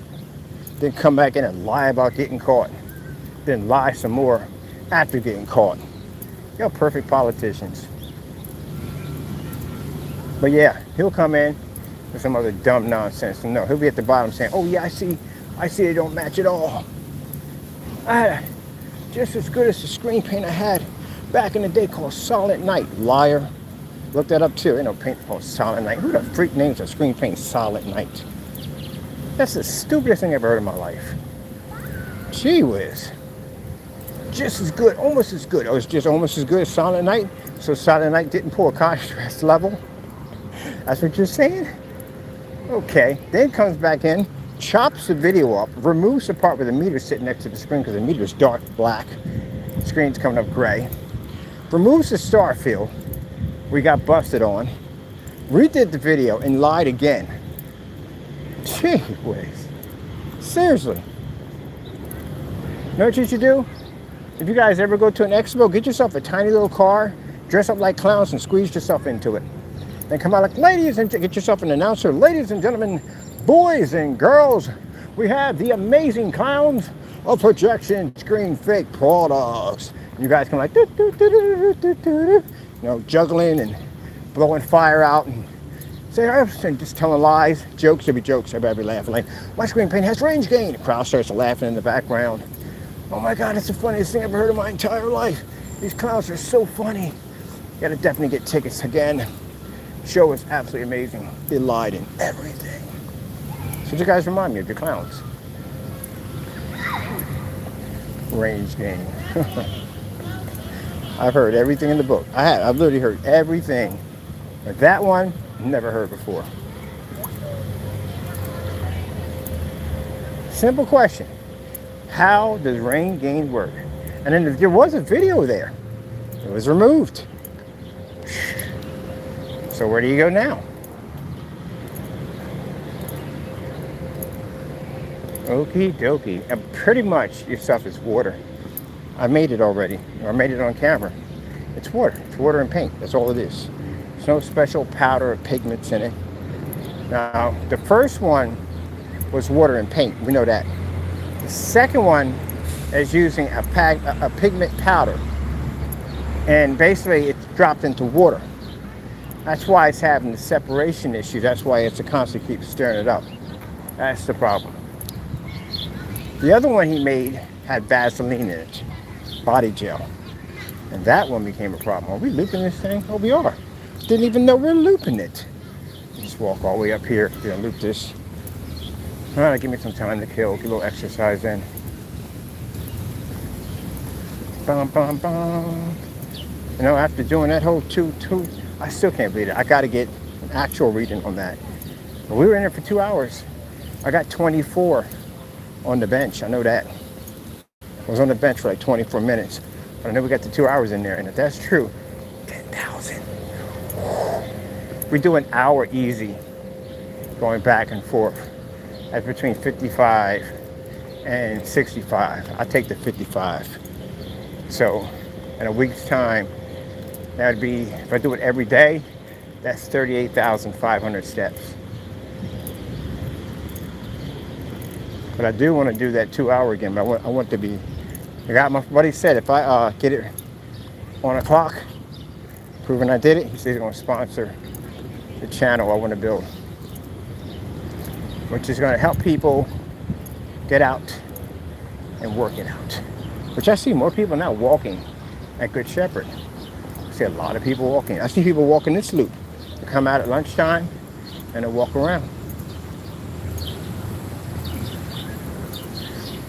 So how am I going to advertise the daily walk? Out here on YouTube and out here. Get everybody walking in Allentown. And this is where we had to leave you naysayers out of it. But I had to talk about this so I can basically just get everything off my chest from there. I think the next couple of days I'm getting things off my chest. But yeah, I just had to laugh about that range gain. It's funny. It is funny. It's like an urban legend somewhere. Rumor, legend says that if you paint the screen in a different direction, the gain changes. Look, man, let me tell you something. If it angers you, if it makes you angry for me to make this statement, then you back it up. That's what you do. Shut me up. That's how you do it. I'm pretty sure when some of these people went into, what's a guy named Da Vinci's one, what the other guy's name is? Oh man, I can't think of this guy. William Penn. William Penn talked about the theory of electricity. And they're like, Williams, come on. You developed things before, but now you're just losing your freaking mind. You're going to take lightning from the sky and direct it into a light bulb? Have you lost your mind? Oh, clearly he's going mad. I think too many of these inventions have gone to his mind. Now you're just making stuff up. Can you imagine the ridicule he must have got for making that theory? Well, we'll see it when we believe it. Till then, you are nothing more than just a liar. So now, among his group of peers, which I'm pretty sure there were some haters in there, couldn't stand him, because haters have been around for a long time. They're probably thinking like, yeah, he's a liar. Spinning rumors about him. He's a liar, he's a fake. He's this, that, and the other. And I believe half of his inventions were fake. They probably weren't even real. Such many lies about him, thinking he's never going to be able to do that. William Penn, which I love the most, was determined to get it done. And he went out in that field with that coil and that kite, that key, and he discovered electricity. Yep.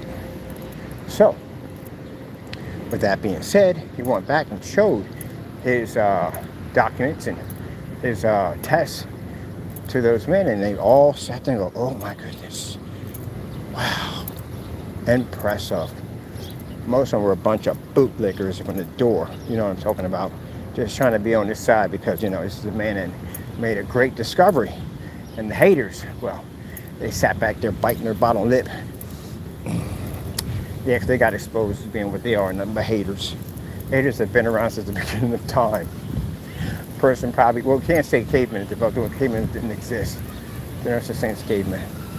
But anyway, for every invention that you have, like your cell phone, anything you have your haters that were there, upset and bitter about it.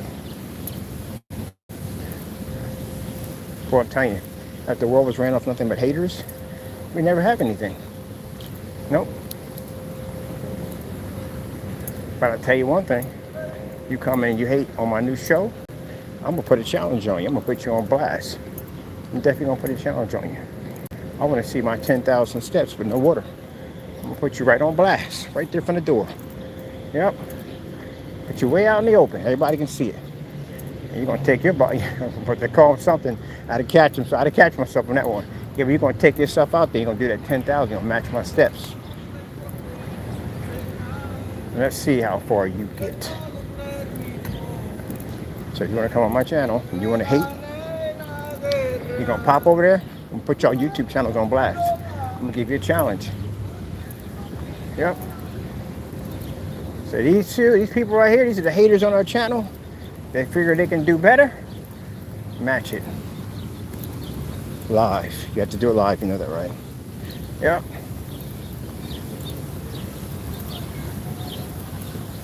Now, they probably, simple fact, won't say anything because they don't want to go work out. That's why. What you want to do? You're going to sit up there and stuff donuts down your pie hole and hate on my channel like, oh, I hate this guy. Let me get another donut. Hey, it's your life at the end of the day. You don't want it. You know what I mean? And sit there and mess around. You'll get up and have a heart attack going out the door. Again, you don't know what your body's doing at the end of the day. Heart can do two things for you. It can basically make you stronger and kill you at the end of the day.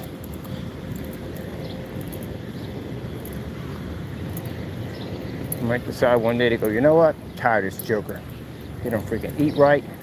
Gave him warnings over and over again. Then the brain will be like, yeah, I know. He makes all kinds of promises he don't even keep. Every time I ain't gonna do this and do that. If you give him one more chance, well, this time he ain't getting no more chances. I'm tired of him. He ain't gonna make me a fool no more. And boom, that'll be it.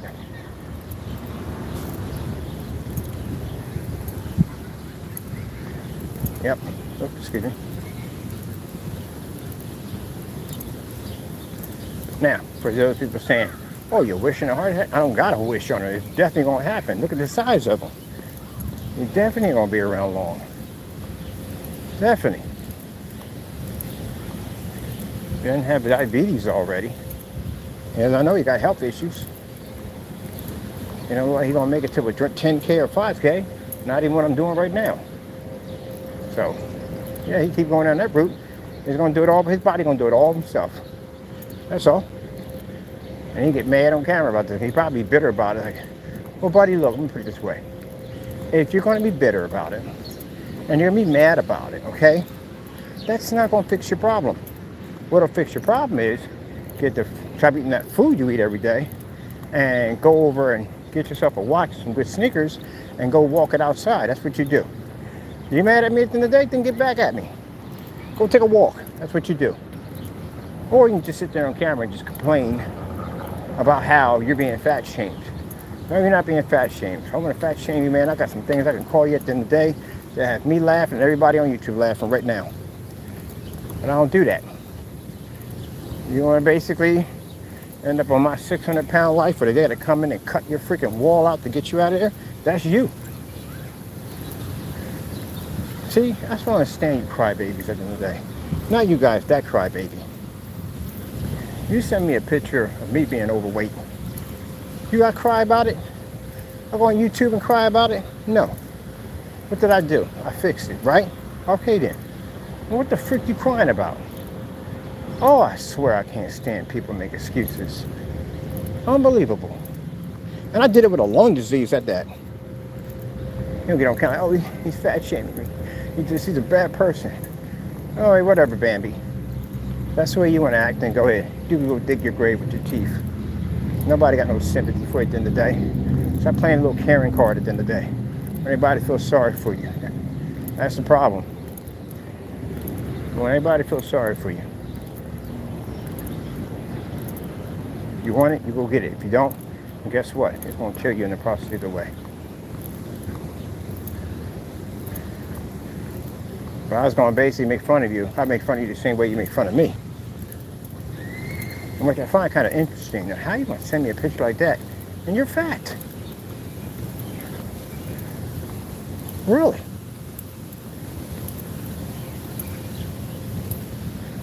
Man, I'm not even tired yet. How many do we get? Interesting. We're just doing a walk around all the way around. Space about there. Well, yeah.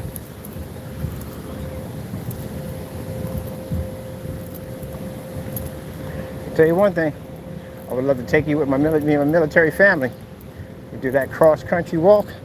Oh, man, I can imagine the complaining. You can carry a man from A to B. I can imagine him crying. When we get a water break. We don't need no water breaks. What the heck are you talking about? We didn't drink nothing right now. We're good. You good, right? You good? Yep.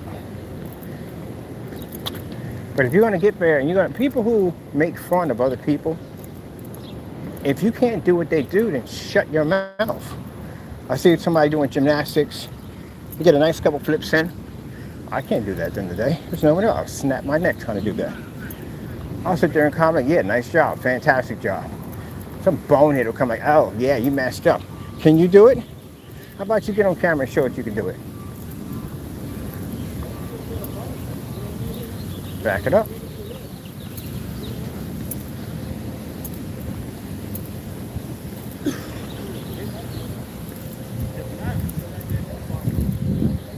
Start a training club called Run for Your Life. Check you out in the middle of the woods. Give you some body armor. Got 10 minutes, run. And then pack will come get you. We ain't gonna do anything to you, just scare the living crap out of you. But you'll get to that finish line, yes you will. You'll get there. Yes you will. Fear will take over. Your instincts will take over. Yeah, you'd be surprised.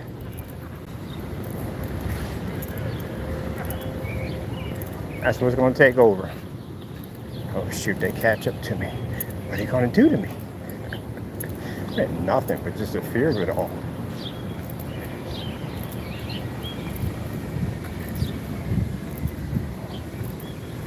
Man, if that was then, when what video was that? When he bent over to pick something up. And I seen his whole stomach just push way out to the front. I was like, whoa. And then when he had the curtain, and he was holding up the curtain, and I can see the individual crevices on his side. Dude, not good at all. Especially not your age. You're not a spring chicken no more. Not anymore, you're not. You need to go get a checkup and go see a dietitian. Put you on a diet. Yep. I'll tell you one thing, if you go in, you ain't gonna get that food anymore. And you gotta do something with your time. So most people lift weights. So at least that'll help you some. At least you'll come out fit. I had friends of mine that went in 15 years, came like, sheesh, what the freak? Huge. Ain't nothing to do in there but lift weights. So that's what I did. I got the lifting. And you get the lifting, start seeing your body change, then you start getting concerned about what you put into it, and they're going to do rituals and diets and stuff like that. And they start working with the other people who work out, become a part of their crew, and they all about diets and all that stuff like that. Let me tell you something real quick. Inmates, you guys could literally run businesses. You guys make something out of nothing. Like literally, you can make something out of nothing. Out of nothing. And then the thing about y'all know how to run a business. You know how to run a business automatically. If you know how to operate and own a business in there, imagine what you can do when you get out here. I watch people with their hands, they craft things and design stuff at the end of the day. They take that business knowledge and put it into something. The food, like to the a friend of mine, down there, from on a YouTube channel, the prison food that they make, right? People buy that stuff, man. That stuff is it's really good. It is really freaking good. And a couple of my friends have made food that they used to make in prison. That stuff is freaking amazing. Take that skill, man, and put it into something. People will pay for it. God was showing me a different way how to make ramen noodles. I didn't know ramen noodles could be made so many different ways. All of it was fantastic. What are you doing with this? Man, people pay for that. You see how many people chime in on people that show what goes on the inside? And millions of people chime in because they're curious what goes on the inside. And these people share this world with them. People come out of prison and they open up YouTube channels and they talk about the horrors and things that go on in prison. You literally have something that the average person doesn't have. Man, if I had YouTube was big when I came out, I'd have used that. Definitely would have used it. But it wasn't. It didn't even exist. Foods and stuff y'all be making in there, pizza, all that stuff y'all make in there, yeah, people buy that, pay you money for it. Yep. What you learn in there, take it out out here, make some money off of it. Tell them like you can't get a job, make your own business. A lot of people who went inside came out. One guy, what's that guy? Is he a Mexican guy? I forgot his name is. He played in a movie called Machete. He's a movie star. Yep. Don't let the system tell you that when you get out there's no opportunities for you. There's plenty of opportunities for you. Cut off your old ties, which I had to do. Cut off all my old ties, people that were going to make things bad for my life, and start my life all over again. Yep. I'll be watching them and I'll be like, yeah, guy made a chess set. He made a chess set out of toilet paper and something else he used. It was amazing. It looked amazing. How in the world you guys never went to school for? You have this skill. And sometimes when your back is against the wall, you know, you make things happen. Like a lot of people got rich in COVID. A lot of people didn't realize they had those skills. All those different ways on how to survive in COVID, and use those home remedies to make stuff when you couldn't go out and buy it, and they got rich off of it. A lot of YouTube videos were popping up on helping people out how to do this and how to do that, and they got rich off of it. Here you are working a 9 to 5, and you got a skill that you never even knew you even had, till you get into a situation where you have no choice but to show a way how to survive, and it becomes money at the end of the day. So, yeah. Now you don't work the 9 to 5 anymore, do you? You run your own business. That's what you do. See? Museum should be open by now. I'm gonna go and check out the exhibit. What do we got? Time. 10:47. Almost there. Yep.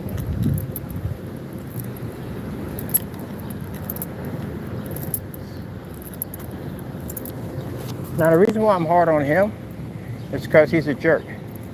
And he's a jerk because he'll say nasty things about what I'm doing. So if you're going to throw rocks, guess what? We can throw rocks right back. But I'm careful how I throw my rocks because, you know, I can say things that hurt your feelings really bad. Which means I can aim for your head, which I don't. And even though you thought it was funny, send me a picture when I was sitting in the chair trying to get my breathing back because I was going over lung disease. And I got over heavy because of the lung disease, the medication I was on. And I explained that on camera, but you felt it funny. Send me over pictures and post them on YouTube, calling me a fat old man. Well, I could do the same thing to you right now. A lot of things I can say about you that are true. Very true. Every time you get on camera, we see it. And I can literally make jokes about this. But nope. What good would that do? That makes me to be an insensitive human being at the end of the day. I mean, if I'm going to treat one person like that, I treat all people like that. Nope. I'm giving you advice. Get yourself a watch, some sneakers, count your steps and your calories, go to a dietitian, and trim yourself down so you can live a little longer. Because again, you may feel nice and jolly on the outside, but your heart could be thinking something on the inside. Any day. You don't got to wake up, because I had friends that didn't wake up, and I had friends who got a heart attack and they were dead before they hit the floor. Can't help somebody in that situation. So while you're still breathing, do something about it. Or your heart will do something for you. Now see the advice I give you? Did you give me that advice when you sent over that picture? When you did what you did? No, you didn't do that. You did it in a way to try to hurt me, try to shame me. Even though, which is funny because you're fat yourself, which I find interesting. And what do you think I was going to do? Do you think I was going to see it, cry about it, whine about it? No, I'm not raised that way. I'm raised that there's a problem, you fix the problem. So that's what I did, fix the problem. Now, I can give you advice right back. I went from 280 pounds to my size of 180 pounds. I did it about a year. It took about a year to do it. Strict discipline. Got myself back to one meal a day. Threw out all my chips, food. I threw everything out. My friend came over and she took what she wanted for her kids. And the rest of the stuff I threw it all in the trash. And I just started ordering fruit. Grapes, stuff like that. Got myself down to eating the one meal a day. Once you get that stomach shrinking process kicks in, so you can't eat what you want. And instead of snacking on chips and whatever I wanted, I had watermelon in the house, but I like to snack on watermelon. So I took the place of all the chips and all the stuff that I wanted. Got rid of soda, got rid of taking out orders from fried food and all that stuff, and I started working out. A little bit, bit by bit, because I had to get my chest and my lungs back to where they were. So in order to do that, I had to take it slow, step by step. And then eventually, it came back. And here I am. So for this time around, instead of me not doing the walk, I didn't really walk that much, you know. But I didn't walk that much. But I worked out every day, once a day. Now it's 3 to 4 times a day I walk out, and I'm getting it down to my steps. Pretty sure I did an hour in there, so I keep it at the hour. I'm not going to count the 2 hours yet. We'll actually do it and count it. But now look, I'm getting around over 3,000 steps a day. Yesterday, I went through that long, brutal walk. Did I make any excuses? I'm back out here again. Now I have to get done walking around this loop because this pretty much is earlier than anything, because I'm used to doing longer walks. I'm just doing this to kill time. Then I'll go do a whole walk back. We'll hit on our bench, and we don't need any water, we're good.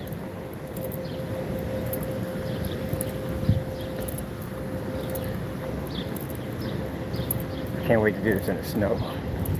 I'm looking forward to it. Oh, especially if we get a sleep storm. Definitely got to do it. Definitely gonna do a sleet storm. It is going to be brutal, people, brutal. I'm looking forward to it. I'll tell you something, the most fun I had yesterday is when I was going down that hill, and then I had to transfer back up the hill. Man, and I had to stop under that tree. Yeah, my breathing was a little off there, but I still pushed forward. Got it done. That's what I like. I like to get caught in those situations where it's harder for me. See what I got. See what I got. I got the money to take a lift if I want to. I didn't want it. If I took a lift, I failed. That means I have a whole day of depression because I failed it. I have to be able to control it. I have to be able to get it locked down. I have to be. All right, one more. Now we do 3 more, we're done. But anyway, yeah. Yep, felt that tightness, and part of me is saying, well, you might have to get to use that inhaler. I said, nope, we're not using the inhaler. You don't need it. So that's my mind telling me that I have to use the inhaler. We never used an inhaler in 4 years. That's fear taking over, telling me that. And I have to tell my mind at the same time that we don't need it at all, period. That's just you telling yourself you need it. You don't need it. That came from the 20 you had to do when you basically came back in. That's where that reaction's from. So you have to ignore it. Flash pass through, and we're done.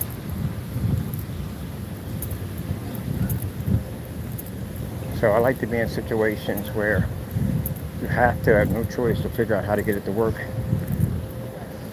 And I don't take the easy way out, so get that done. Oh, look at the little doggy. You're so tiny. You're so tiny. That tiny little legs, tiny little head. You're so tiny. I like little dogs, they're cute. Bam, bam, bam, bam. Bam, bam, bam, bam, bam. Yep. I'm telling you, these walks like this, when I was my military father, we did these. We got 6 and 7 years old, marching like a little soldier. He walked us around the block every day. Every day he walked us around the block. Yep. Every day. Great. Got to smoke this. That's what I was going to need. Push into my lungs.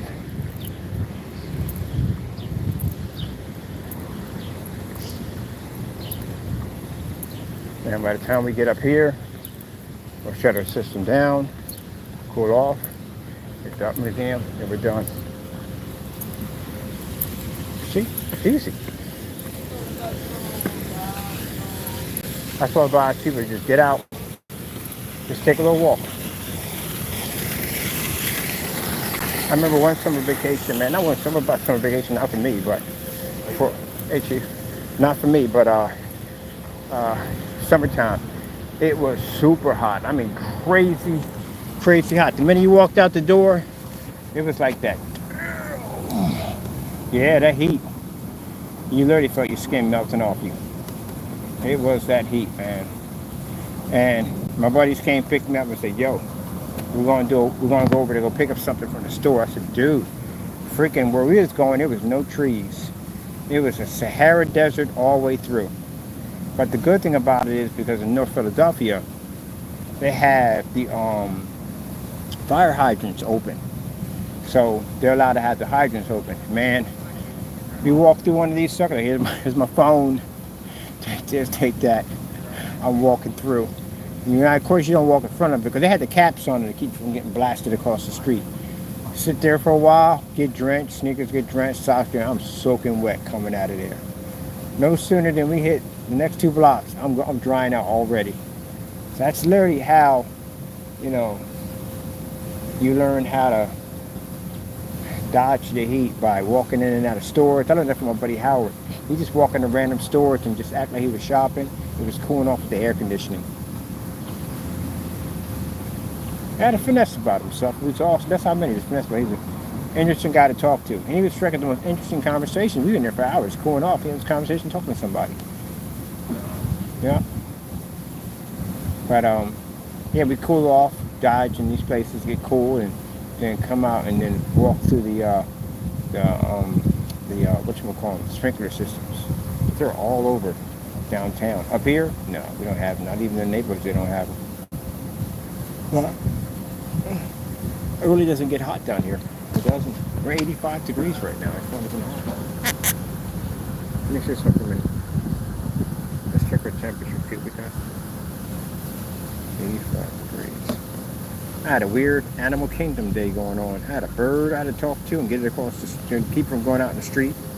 Got a stray cat that was following me. And had a deer and a cat right next to each other. Man, Dr. Doolittle weekend, pretty much, the last couple of days. Let me see what we got going on here. What's your temperature today?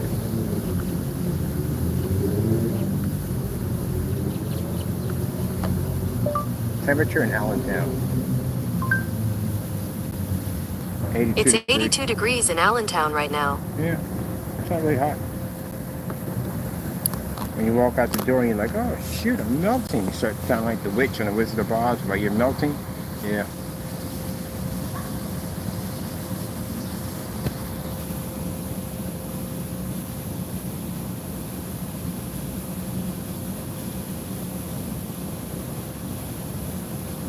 How are you picking up anything with that skirt on? Her skirt is literally super, super short. How are you picking up anything? I guess you're going to bend down and, I don't know, gust of wind hit. There you go. There's your business out there.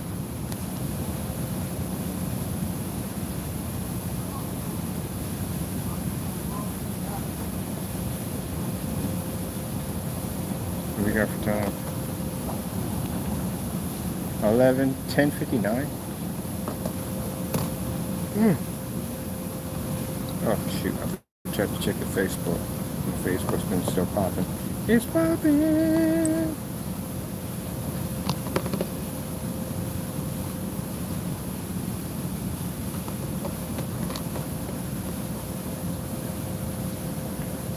Yeah, minister called my phone, screaming and yelling. Remember I showed you that? I posted that? Yep. You got a lot of mouth on you, man. Had a conversation with you, a lot of mouth on you.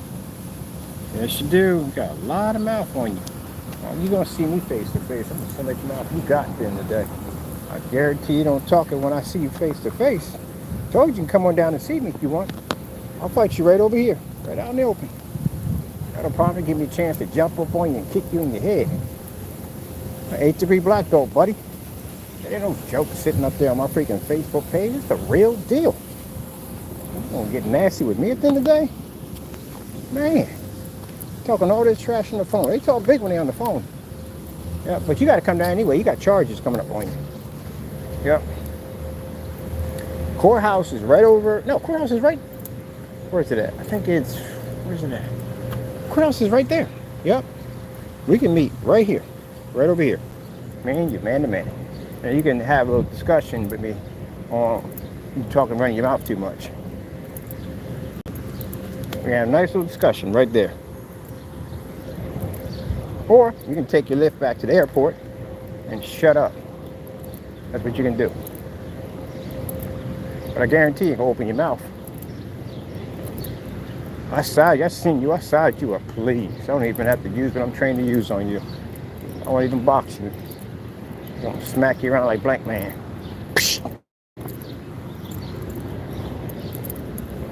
I can't stand that. People talk trash when they're behind the phone. They don't want to meet up with you. Been at the address over in the Blue House for 4 years. Nobody come by. Man, now I'm still waiting. I'm gonna walk around here, because we've done that to death. Walk a little bit. We know, because everybody know. Everybody got them people. They got them on Facebook. They got them on Instagram. You know what I'm talking about. They talk a whole lot of trash, but they don't want to meet you. But the good thing about us is we know where you live at, and we got the criminal charges on you, which means you got to come here sooner or later. And when you get here, you'll meet me face to face. And if you still got all that hype you got in the end of the day, We can meet right there.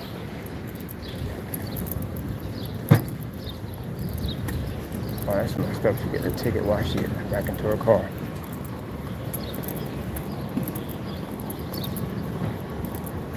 I'll tell you right now, freaking one thing about Allentown that I don't really like too much. I'm glad I don't drive. Well, it don't affect me if I don't drive, but freaking meter maids out here are freaking relentless. They've replaced them now. They're not the usual. They're actual police officers now. Actual officers. Because they had a problem with people who would get these tickets and they try to attack these people. Okay, but man, I don't know which way to go with that.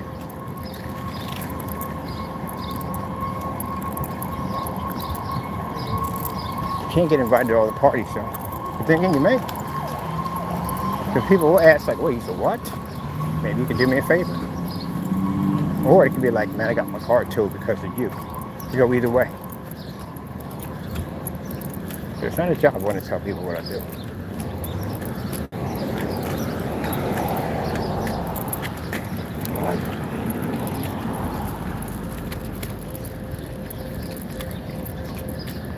Get it down. Got a kid in the stroller pushing by. We don't do that.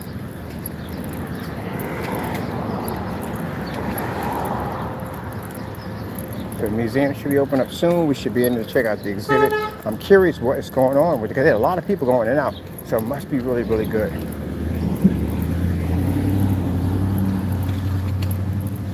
So we'll get a chance to check it out. Man, if it's gonna open it down, I'm gonna be so bummed. Well, at least yesterday we got a chance to get our quest required. No, but what I was saying is, yeah, we all been through that because he was walking by with his kid. We all been through that nonsense. You got people come on your channel talk trash. And you know, deep down inside, that you feel the same way that I do. That you want to get these people out in the open and have that same conversation. Like, what was all that trash you was talking? They do memes on that. But the good thing about it is we got criminal charges on this joker. So he's going to be down here. He is definitely going to be down here to face some charges. So that's good. That's good. He can meet my military family. I can't stand people online that talk trash and then, you know, they want to talk all this trash. You meet them face to face, then it's a different story. Everybody hates that. Everybody got them. Everybody got them.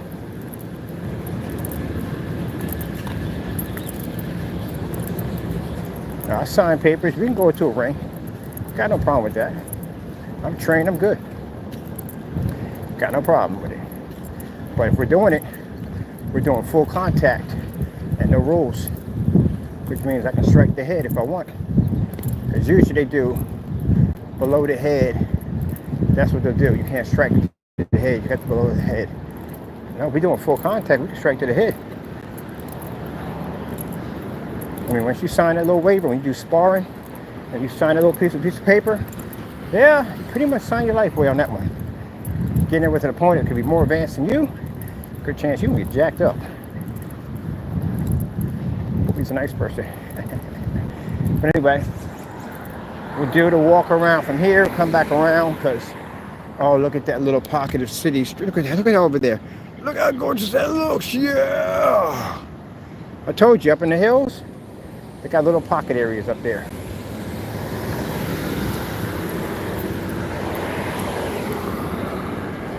Have you ever watched The Office? So there's a section over there that looks like the whatchamacallit from The Office. It does. When it comes on, it looks just like from The Office. That's what we got to do next. We haven't been down this section yet. We haven't been down here yet, so we have to do that next. Whew, man.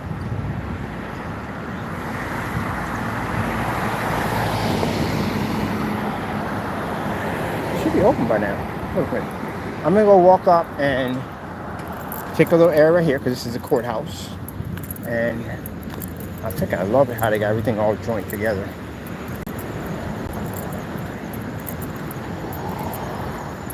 I had to go in here to file. And Mr. Williams, you're gonna find this quite interesting. So, your letters went here, right over there. The letters went there, and then they ended up over there. That's FBI, and you're going to end up over here, which is the court building, and then down there is the prison. Connect the dots.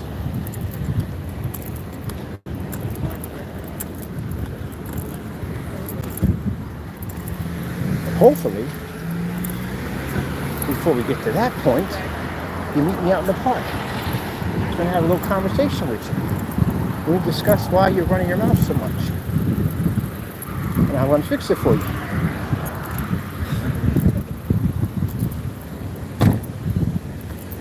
Now, before you start screaming all Karen and crying, oh, you threatened my life. No, I ain't say no handguns. I said hand to hand, man to man. Dude, I could literally pick you up and toss you. I don't even have to freaking strike you. I'll let you get the first. I'll let you get the first 4. You got the first, we can have the first 5 if you want. I'll let you throw 5 of them. They're not gonna land. I'll block every single one of them, push you right back. Bring it back again. I won't even use my hands. I'll just use my feet. You can tie my hands up, I'll just use my feet only. Heck, I can just get down on my knees. I'll get some better advantage right there.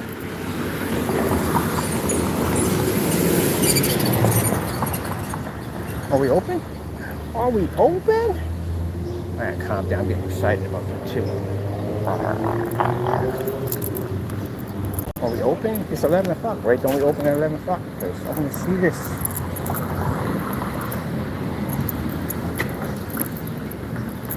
It's 9. We gotta be open. If they're not. Wait. Saturday. Oh man, I don't think it's Friday. Open. It open. We're inside. Shh, quiet. You should enter voices. Can't be using outward voices. Because we're inside right now. Alright, everybody behave. Everybody got their permissions from their mother and father. Okay. Alright. Let's go in, okay? Let's go. Hey, dude. Hey, how you doing? All right. 102? 10801. 18801? Yeah. Oh. Gotcha. All right. Anything in particular bring you in today? Just exploring? Just checking out. You got the new exhibit open up already? Oh, yeah. All 3 of them. That's where I'm going. All right. You're all set, dude. All right, thank you. No problem. Enjoy your day. You too. Boom, boom, boom, boom, boom, boom. That's my favorite right there. This is my absolute favorite right here. I like this.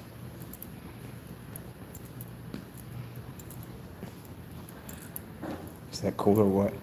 Look at they did the last books at the top like they're tilting over. That is freaking cool. How you doing, sir?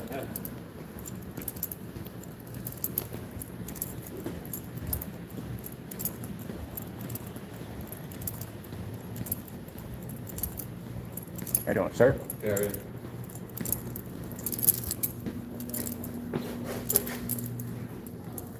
Okay. Oh, I keep getting mixed up. Looking for the top floor. You can take the elevator to go upstairs, or if you go where that statue was, all the way to the right, there's a staircase that goes up. Okay, for some reason I keep getting mixed up from here. You're All not right. the only one, trust me. Thank you. You're welcome. Okay.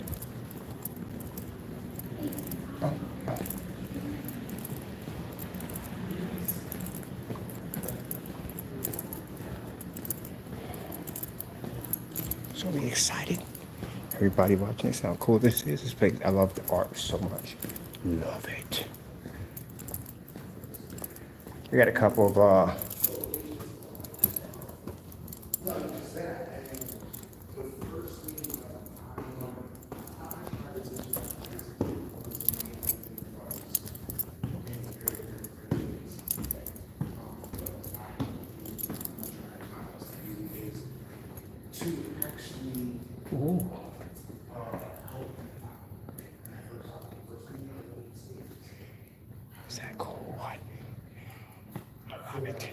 colors. I feel like how people learn today is more about not verbal, but physical. I love these colors, they're beautiful.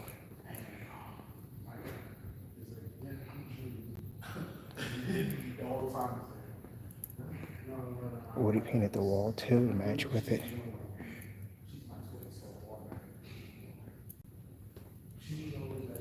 Ooh.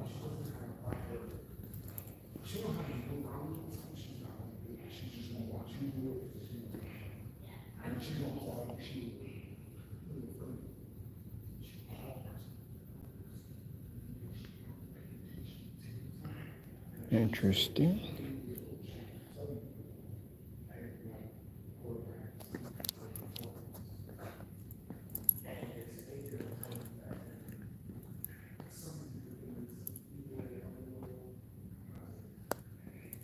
Now, some people may see this and go, I don't think anything special about it.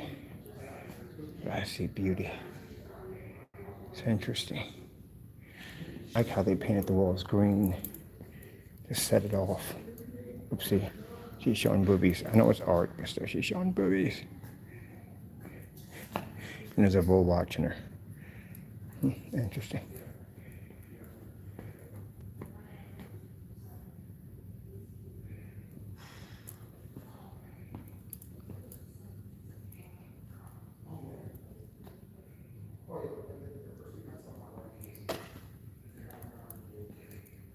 It does baffle me a bit, though.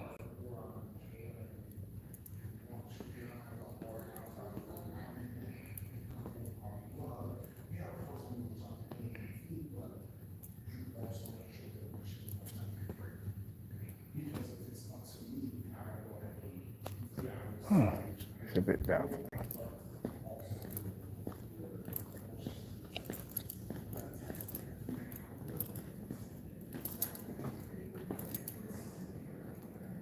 Okay, this is not going to go for me.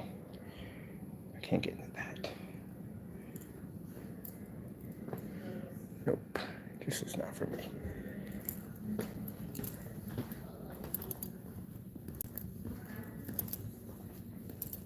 Let's see what else we got. We're on the second floor. Guess it's got to be through here. Negatives. And my daughter's, she's a class clown, but she gets her work done. Oh, excuse me. Sorry, I'm going to cut you off. Is there another exhibit up here? Yes, we have the flower exhibit, but we don't have nothing in the classroom settings. Okay. So this is what they're opening down here? Yeah, these two. Okay, these two? Over here, down here too? Yes, sir. All right, perfect. Thank you. Yes. Hang on, sir.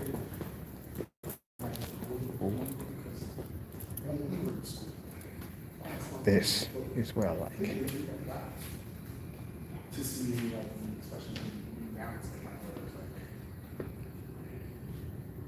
I was here, and her school called Palmer, I was telling them Max, because they knew I worked for them. She said, oh, Max. Max was Hey, just that literally reminds me of hunting. Isn't it lovely? Oh, it's beautiful.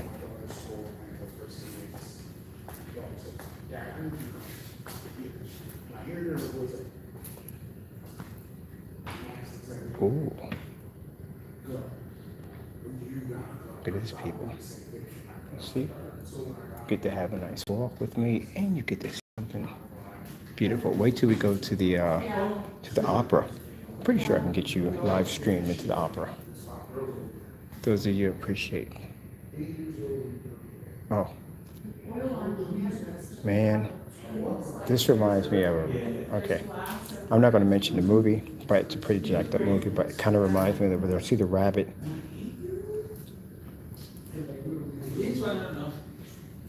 Oh, you're good. I can zoom in. All right, people, check it out. He's doing some recording. I'm getting aware of that. I'm just going to come over here and just get this right here so you guys can see it.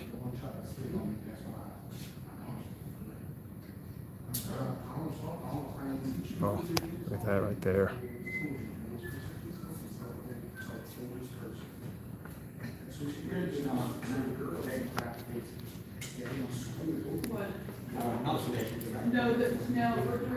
That's interesting right there, isn't it? I back up a little bit. Woman, which my girl was like, she was a substitute teacher. She took an older person, and that person called person. This kind of reminds me of, artwork. You stare at long enough, you see something inside of it. This reminds me of it. Yeah, I was like, the whole time, like, you can't let that stop your shot. Like, I'm a girl, so I'm all woman power. I'm a woman in power. I'm a girl in that. So it's more. That reminds me of the abstract art downstairs. I see her crying, I pick the chin up, shove it back. Women's gonna cry. That's fine. Like I'm not looking at the products. Like my mom always says like, "That baby's people like I do so." Yeah. With me, me was even more funny because now I like I have a grandchild, so even I hear him crying, I'll start crying. Like, it's like, now Yeah, speaks, people. he had to get vaccinations. Is that gorgeous or what? Like, people's like, why you cry? I was like, I didn't understand to go from it being the girl dad to not being the grandfather of the little boy case. Right, Chief, you have a good one. Like, following this, so he was like, hey. All right, well, let me see. They said there was something with the flowers. Let me check out the flowers. And after that, we'll be done from here. And we got to just send back. I got two girls. Two girls and one grandbaby, and I tell you one thing right now, he's more stronger than. Oh, tell me this is not cool. Look how beautiful that is. It's a school. This is a school right here for kids. This is pretty cool. Oh, look at the turtle. Turtle. Is that awesome or what? This is beautiful. I like this. This is something cool. They have it for the kids to come up here and learn artwork and stuff like that. This is beautiful. I like this. Isn't that awesome?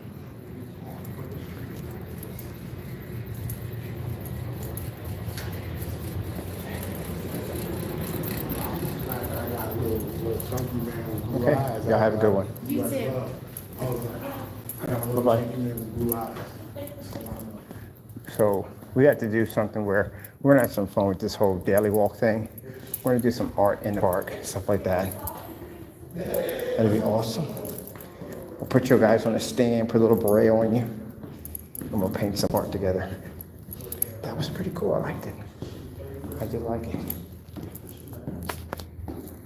Interesting. Definitely interesting.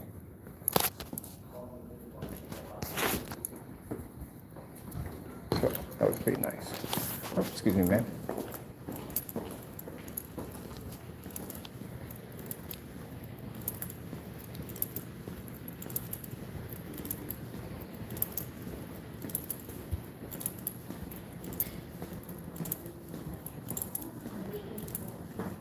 All right, thank you so much. I really enjoyed it.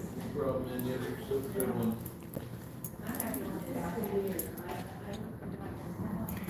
I swear to the woman who walked past me, she looked exactly like Brooke Shields. She did. She could easy pass for Brooke Shields' sister. Easy. So that was interesting. That was really interesting. So, all right, we're going to head back. We have to hit the bench, which shouldn't be that far at all, period. Especially where we're used to traveling anyway. And the exhibit was pretty nice, so I did enjoy the exhibit.